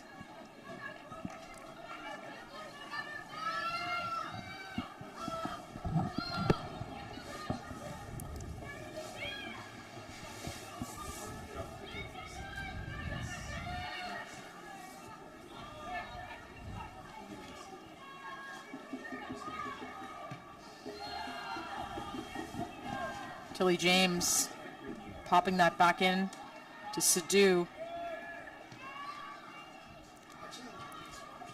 Nice little touch there and a break for Trinity Western! Oh, and what a stop by Kirsten Tynan! An excellent stop by goalkeeper Kirsten Tynan. She gets outstretched. I think ultimately it ends up being a kick save. You can see her get up and feel pretty good and confident about that. We'll take another look. There's that ball. That's right. Does well to come out of her net and makes good contact with the ball. Stoning Charity Field. High, long corner kick. Bouchard gets a volley on it, but settled down by Nyan. And now wide. Brazil looking to break Crowther free, but a little too long. So Tynan had to be on her toes there in the early moments of extra time. Tynan is really the type of goalkeeper who, I would really describe as so even, does not get too high with the wins or too low with the losses. I saw her after that OUA finals loss, and while frustrated and a bit upset, pretty even about the match, and had quickly switched her mindset to be focused on Trinity Western. She knew who that matchup was right away, and was already focused on her role in this matchup. Fourth-year goalkeeper, second team All-Canadian Kirsten Tynan. Hailing from North Vancouver, BC. Have to imagine she's quite familiar with this Trinity Western lineup, just about the entire roster, or majority for sure, coming from BC.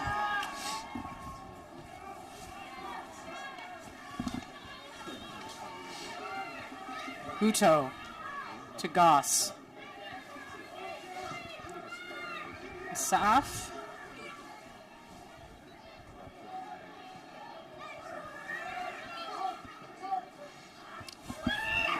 Just keeping the ball on the line.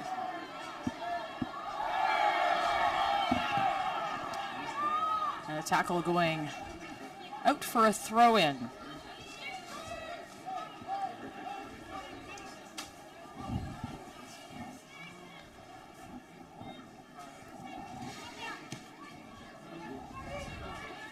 Guitar to James. Woo! Some slick movement there by James, the center back, to get out of trouble. Brazil to Sadu, and that is handled by the Gales defender. Just hanging on to the sideline there was Miranda.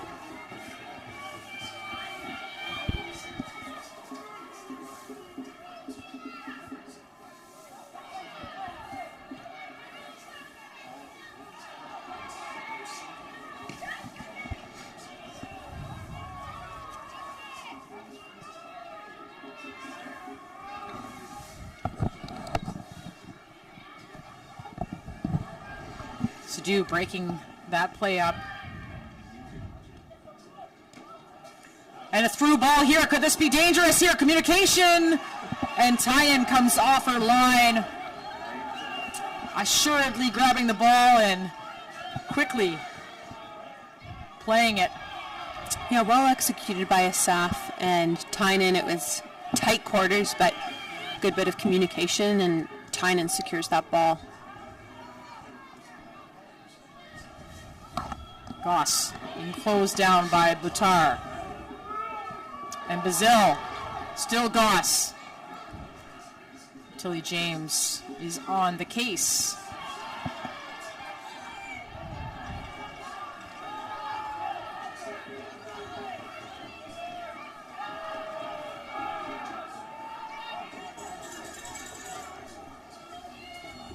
A brisk November night at Richardson Stadium in Queens campus, Kingston, Ontario, for the U Sports Women's Soccer Championship quarterfinal action under the lights here. Been a fantastic game between these two teams, the 4th and the 5th seeds. 1-1 now in extra time. Couldn't ask for more in terms of entertainment value and a back and forth matchup between these two sides.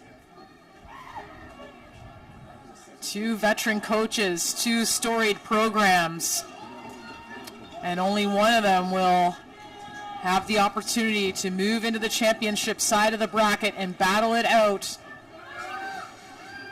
for the title and the medals.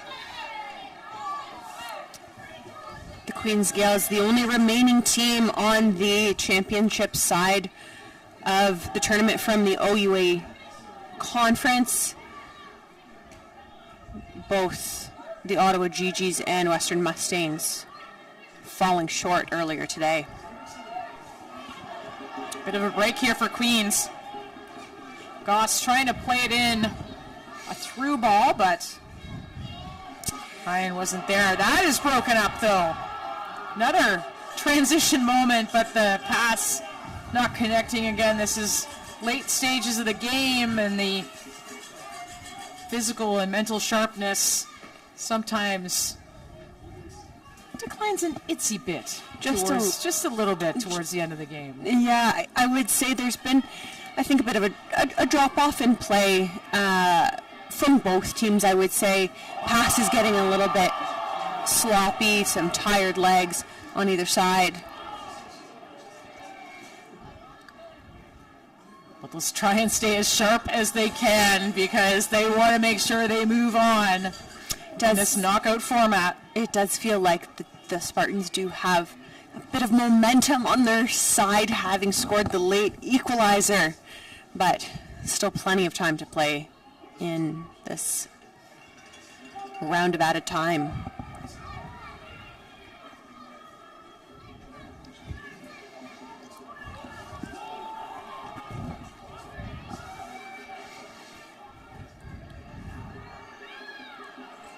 Sadhu. I feel like Sadhu could run all game. She's just been getting faster and faster, it seems. Yeah, non-stop. Here comes Butar, and that's a through ball onside for Field, but too far.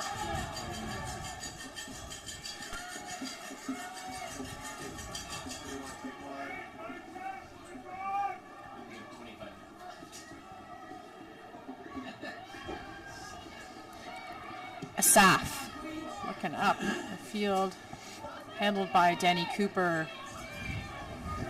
to Butar. She's got some time and space, freeing up on the outside, and the left foot across in. Sadhu with the header, bouncing down, but not on target, and Miranda clears out of the way. Bazil and Nyan in a battle on that right side. Field offside. The Spartans relentless in their pursuit this last few minutes. Taking a closer look, a nice cross into just above the top of the 6-yard box, and Sadhu makes good contact, but Miranda is able to clear that one away for the Gales.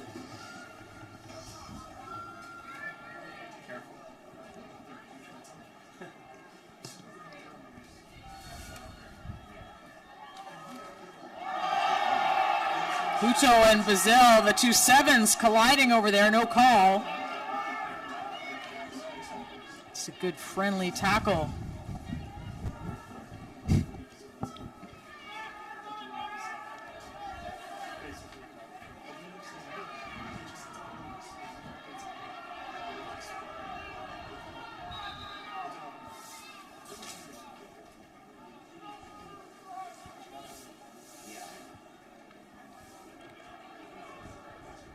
Substitution coming into the game.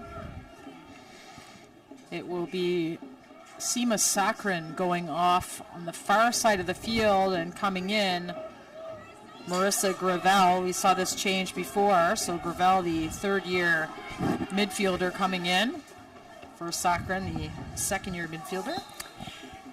For clarity purposes, the clock you see on your screen at home maxes out at 99 minutes. So, we are edging towards the 101st minute of play.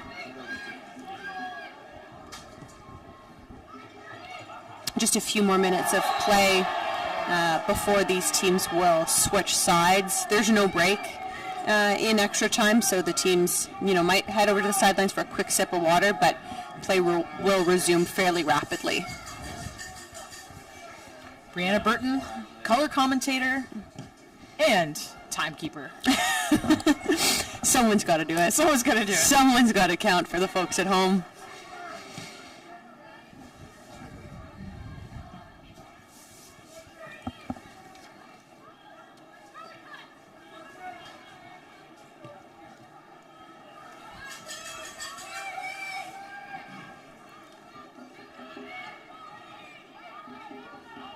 James Bazil, give and go, back to Bazil.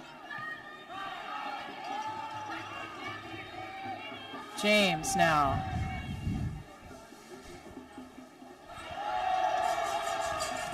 Guitar's pass just out of bounds.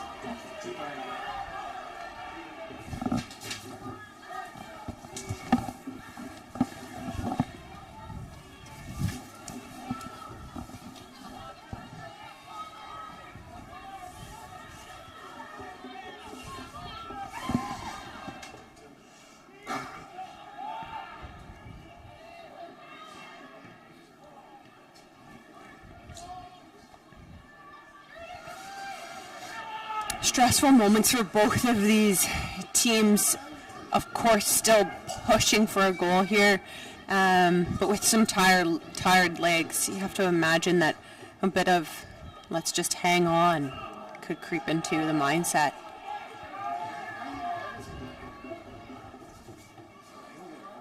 And it's kind of like the risk and reward, right? You want to push for that winning goal, but you don't want to push so hard that there's a counterattack. Yeah, that's exactly it. You get caught on the wrong foot.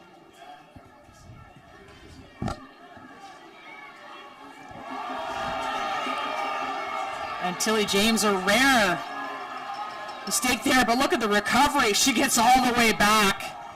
And that's why she's been a consistent all-star in Canada West. Not this year, unfortunately, because of injuries, but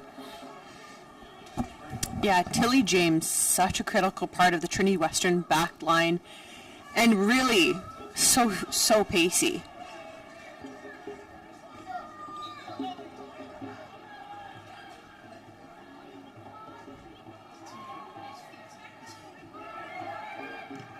Well in by Asaf, and she's holding her leg. Oh, that's not good. Asaf is down with an injury. Buttar, they're continuing to go here. The ball across, and that'll go out of bounds, but Asaf is in a whole lot of pain in the half, and Hannah Miller coming off her line as well just to see how Asaf is doing, perhaps a cramp. Strickler holding her leg up there as the training staff comes out.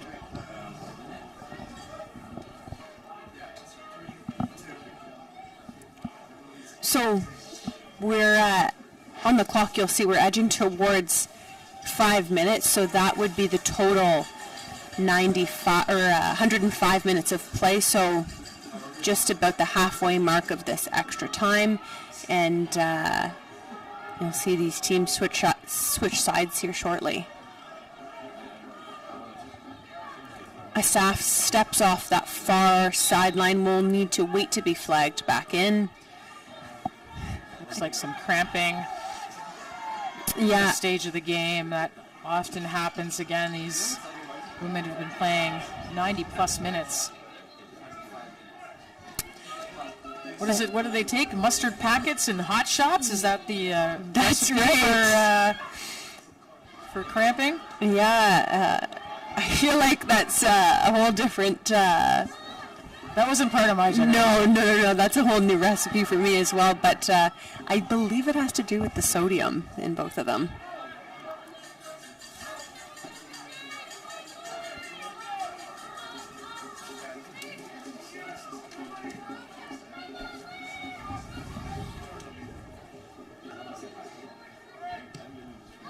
Claire Sun with the clearance.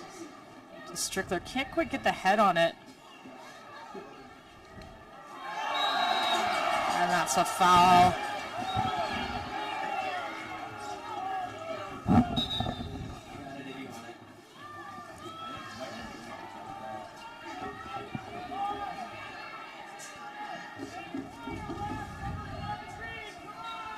So just a minute or two longer before the halfway mark of the first, I guess, half of extra time. Then one more 15 minutes, half of extra time before we get to the dreaded spot kicks. Hannah Miller, big drop kick into the Queen's end. Claire Sun doesn't kind of find something productive to do with that clearance. Boutar gets it to Stewart. Stewart looking inside. Sadu now trying to go 1v1. Spiller. The cross in. Is anyone there? Oh, nearly. Crowther. Right at the nick of that first extra time period. Trinity Western buzzing. And Crowther almost with a second goal of the game. That's right, a really nice ball in from Spiller, makes its way to that back post just inches away from Crowther.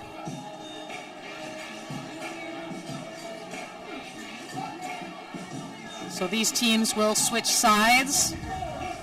Again, 1-1 game. Queens Gales, you see there, getting some words from their coach, Dave McDowell. And you can see just as quickly the officials heading over to either sideline, urging the players back on the pitch. This is a pretty classic scenario, so there's not really meant to ever be much of a break between this halftime. The teams are really meant to just switch sides, but they'll squeeze every little bit of it. They might just be getting some hydration, but you know, it's just a chance to... That's right. And yeah, you saw as soon as that whistle blew, both teams hustled over to either their sidelines right away. Quick sip, quick chat, quick pump up, maybe a little bit of a refocus, heading into the second half of added time. Okay. Now this is where things get interesting, right? That mentality of just hang on starts to creep in. And from a coaching perspective, you start to think about, do I have the 5 shooters that I want on the pitch? And if those 5 shooters aren't on the pitch, how soon do you warm them up? How much time do they need to warm up to be ready to come in and take a spot kick? That's right.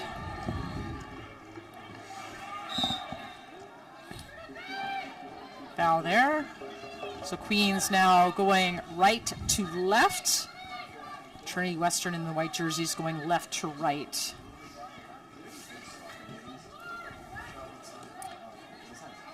Put my timer on here. 15 minutes left in this match.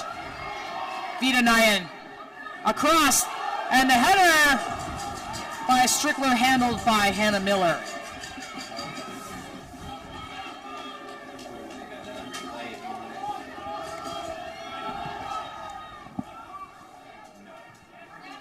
Puto wins the ball. Nayan, they are on her like glue over there to Trinity Western Spartans to make sure they win the ball back.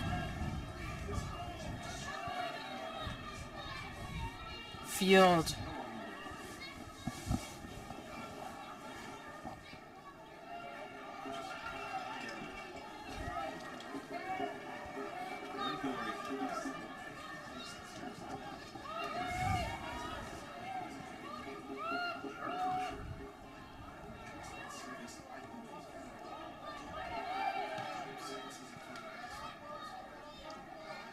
Field covered by Kudo, and that'll be called a foul.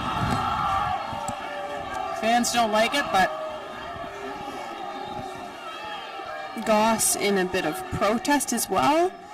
Looks like Kudo receives a bit of a talking to. Not sure if that foul warrants it, but maybe late in the game, refs just want to make sure they're maintaining control of the match. And they've done an excellent job of doing so far. A full squad of female referees through this match and through the entire tournament at that. Great officiating today. The ball just running long from Strickler.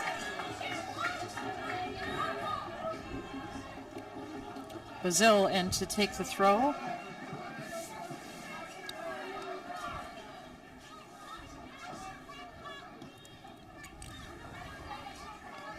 Nice control by Stewart. Sadu, quick footwork. Oh, and the through ball there from Field to Butar, but can't get by Goss. Field is slow to get up, except when the ball came and then she popped up, so she seems to be okay.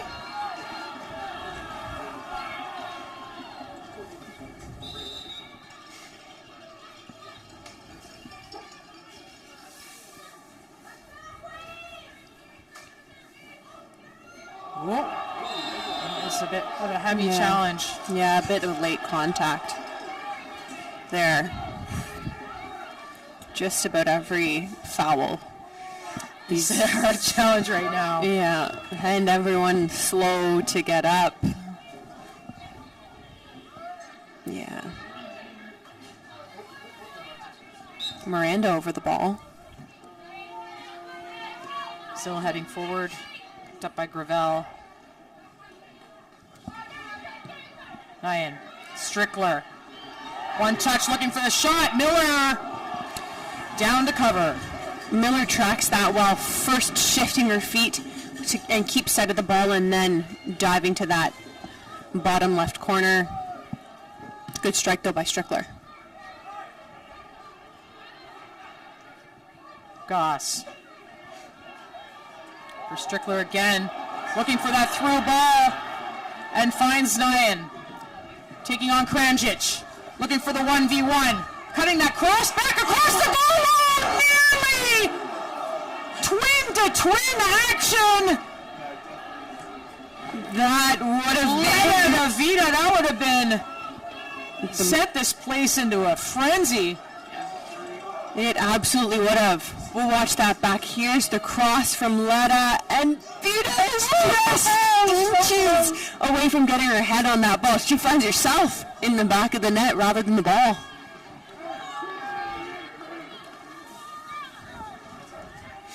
Trinity Western, the first to have a player up here ready for substitution. Maya Bajpai.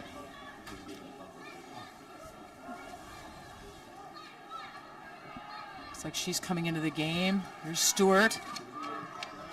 Butar. Stewart looking for a handball.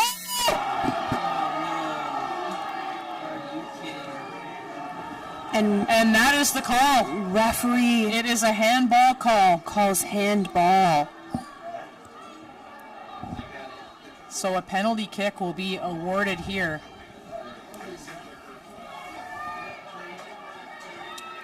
There's that replay. Ball is bouncing. Oh, and it hits kind of the back arm, almost elbow of Asaf. I'm not sure about that one. So Asaf called for the handball. And Olivia Kranjic up to take this penalty shot against Kirsten Tynan, the second team All-Canadian.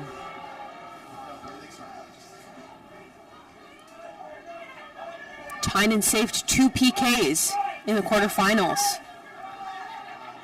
So we know she has it in her.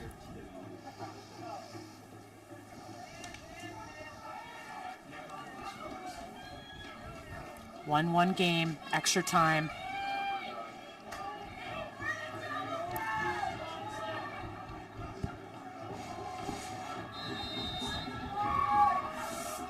Kranchich goes to the right corner. And Trinity Western, it's 2-1. A tough break there for Asaf, the handball, the PK. Trinity Western on top. There is plenty of time left in this extra time as we take a look at this corner. Really tidy finish there. Really just slots that ball into the bottom right corner. Nearly impossible to save. That puts the Spartans up 2-1, and we're looking at somewhere around 7 minutes left to play. Set my timer, so 8 minutes. Set my timer this time around. And it will be a tense and heavy 8 minutes at that. Field. Shielding off the Queens player Miranda for a throw.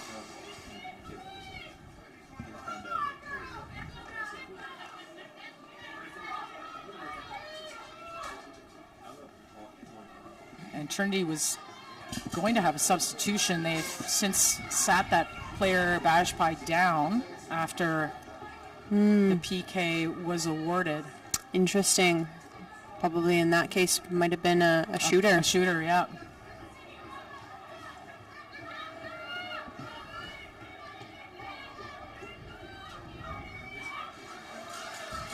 Gales do need to stay somewhat composed here, but they've had their chances in this match for sure.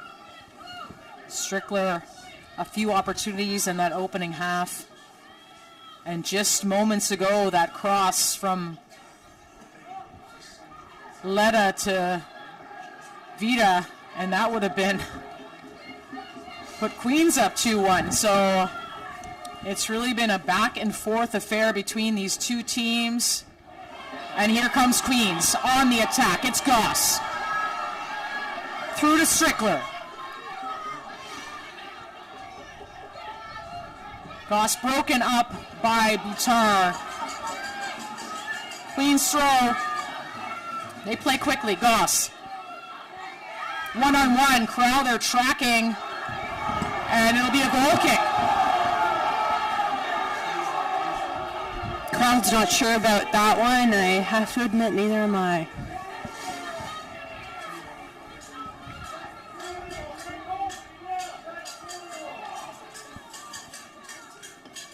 Hannah Miller switching sides here on her 6-yard box.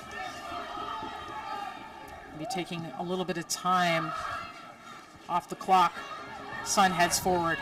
The turn by Nyan. Nicely done. And one back by Trinity. Tynan playing the ball forward.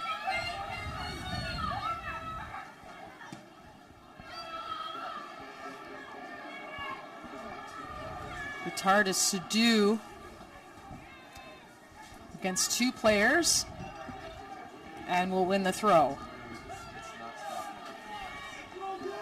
About 5 minutes remaining in extra time.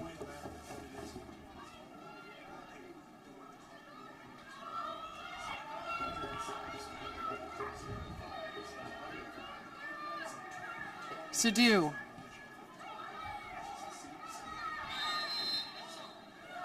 Free kick, Queens. Queens really needs to take advantage of this one here. Sun will play fast into a Saf. Gravel. Turning. Goss. Looking for the through ball, but too heavy for Nyan. Yeah, not quite the right look in that moment.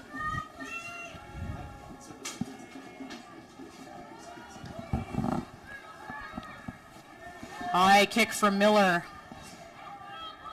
Picked up by Stewart. 4 to play. Wide to field.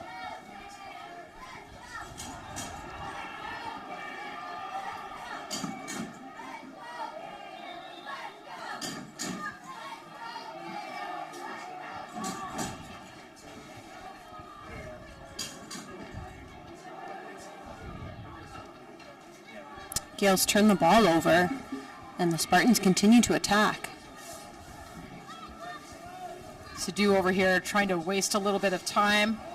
His time's winding down. 2 substitutions standing by to come into this match. Looking to be difference makers.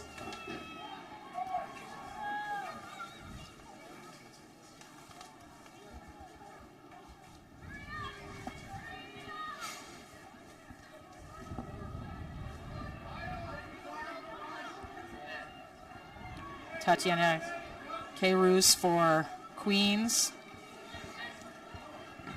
Destiny Omari for the Trinity Spartans. K-Roos was the late sub for the Queens Gales during regulation, and so again a familiar style of substitution for Coach McDowell, and hopefully a comfortable position for Glavass.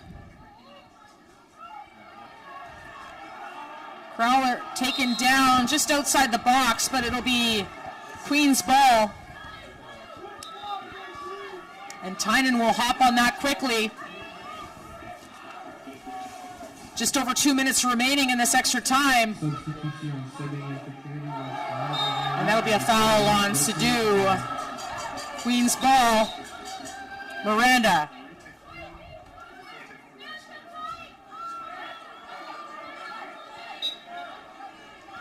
Miranda on the ball. Queens sending all but one player forward. Miranda's ball in, flicked on. And Hannah Miller will call for it and pick the ball up.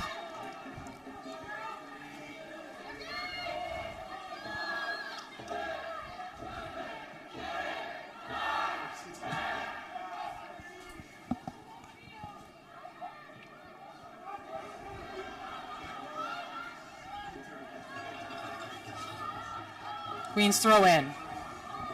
Desperation time now for the Gales. But it's field of Trinity Western with the ball along that left side. Just looking to waste some time. Kudo gets it out of bounds. Just over a minute remaining. Just a little bit of stoppage time, perhaps added on to that.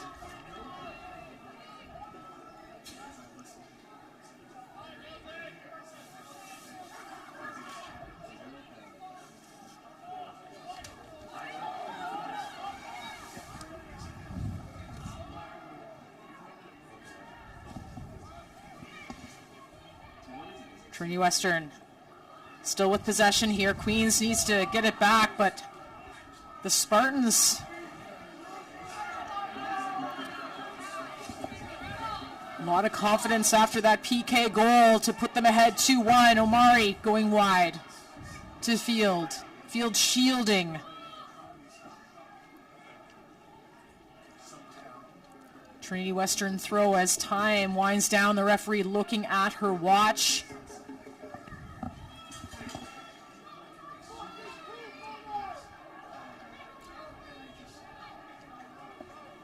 Another throw for the Spartans.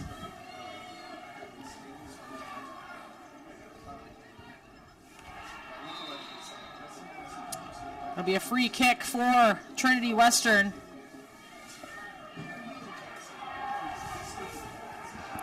A free kick in that similar territory to where the Crowther scored that goal. That's right. Things up. The equalizer.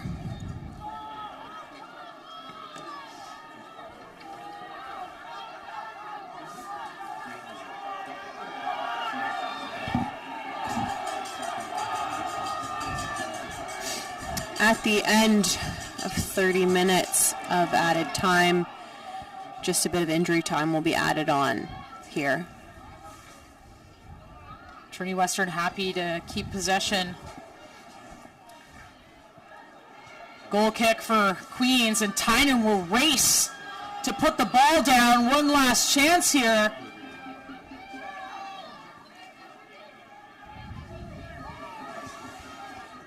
Flicked on, and that's a handball from Trinity Western. So another free kick. Tynan, you for sure will be coming up to take this to get numbers up.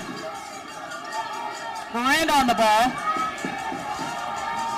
In the dying moments of this match, Dalla wants everyone up. the Gales desperate for a goal. Miranda, the ball in. Headed up in the air.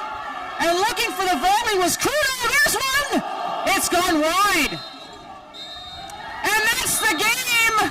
The referee blows her whistle. And here's the Trinity Western Spartans taking the air out of Richardson Stadium with a late penalty kick to win this 2-1 and advance to the semifinals. Devastation for the Queen's Gales on home turf. Certainly not the outcome that they were hoping for, with the hometown crowd in the stands and on their side. A thrilling match, though, taking the game all the way to 120 minutes. Trinity Spartans coming out victorious on top with a 2-1 win.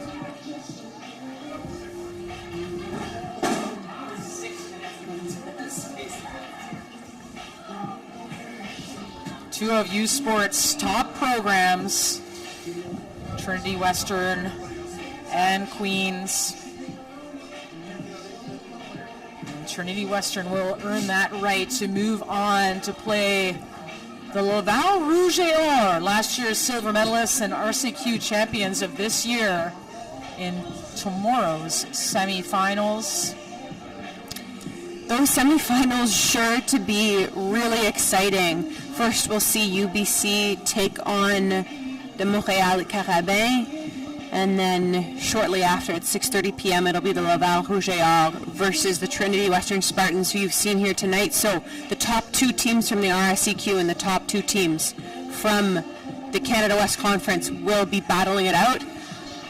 Was here at Richardson Stadium for the duration of the day and saw all four of those teams play. Those will be sure to be some really, really exciting matches, some pretty even matchups, I have to admit.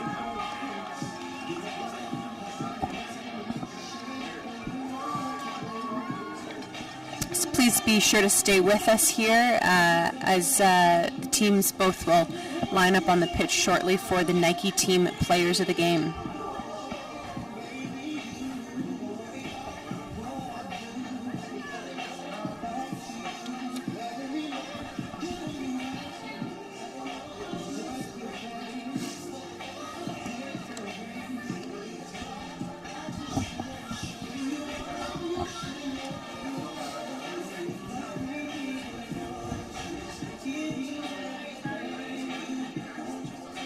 Western arm in arm celebrating their victory today. Presenting the game's MVP awards, Linda Mellon, Executive Director of Athletics and Recreation at Queen's University. Athletic Director of Queens. Handing out the awards here.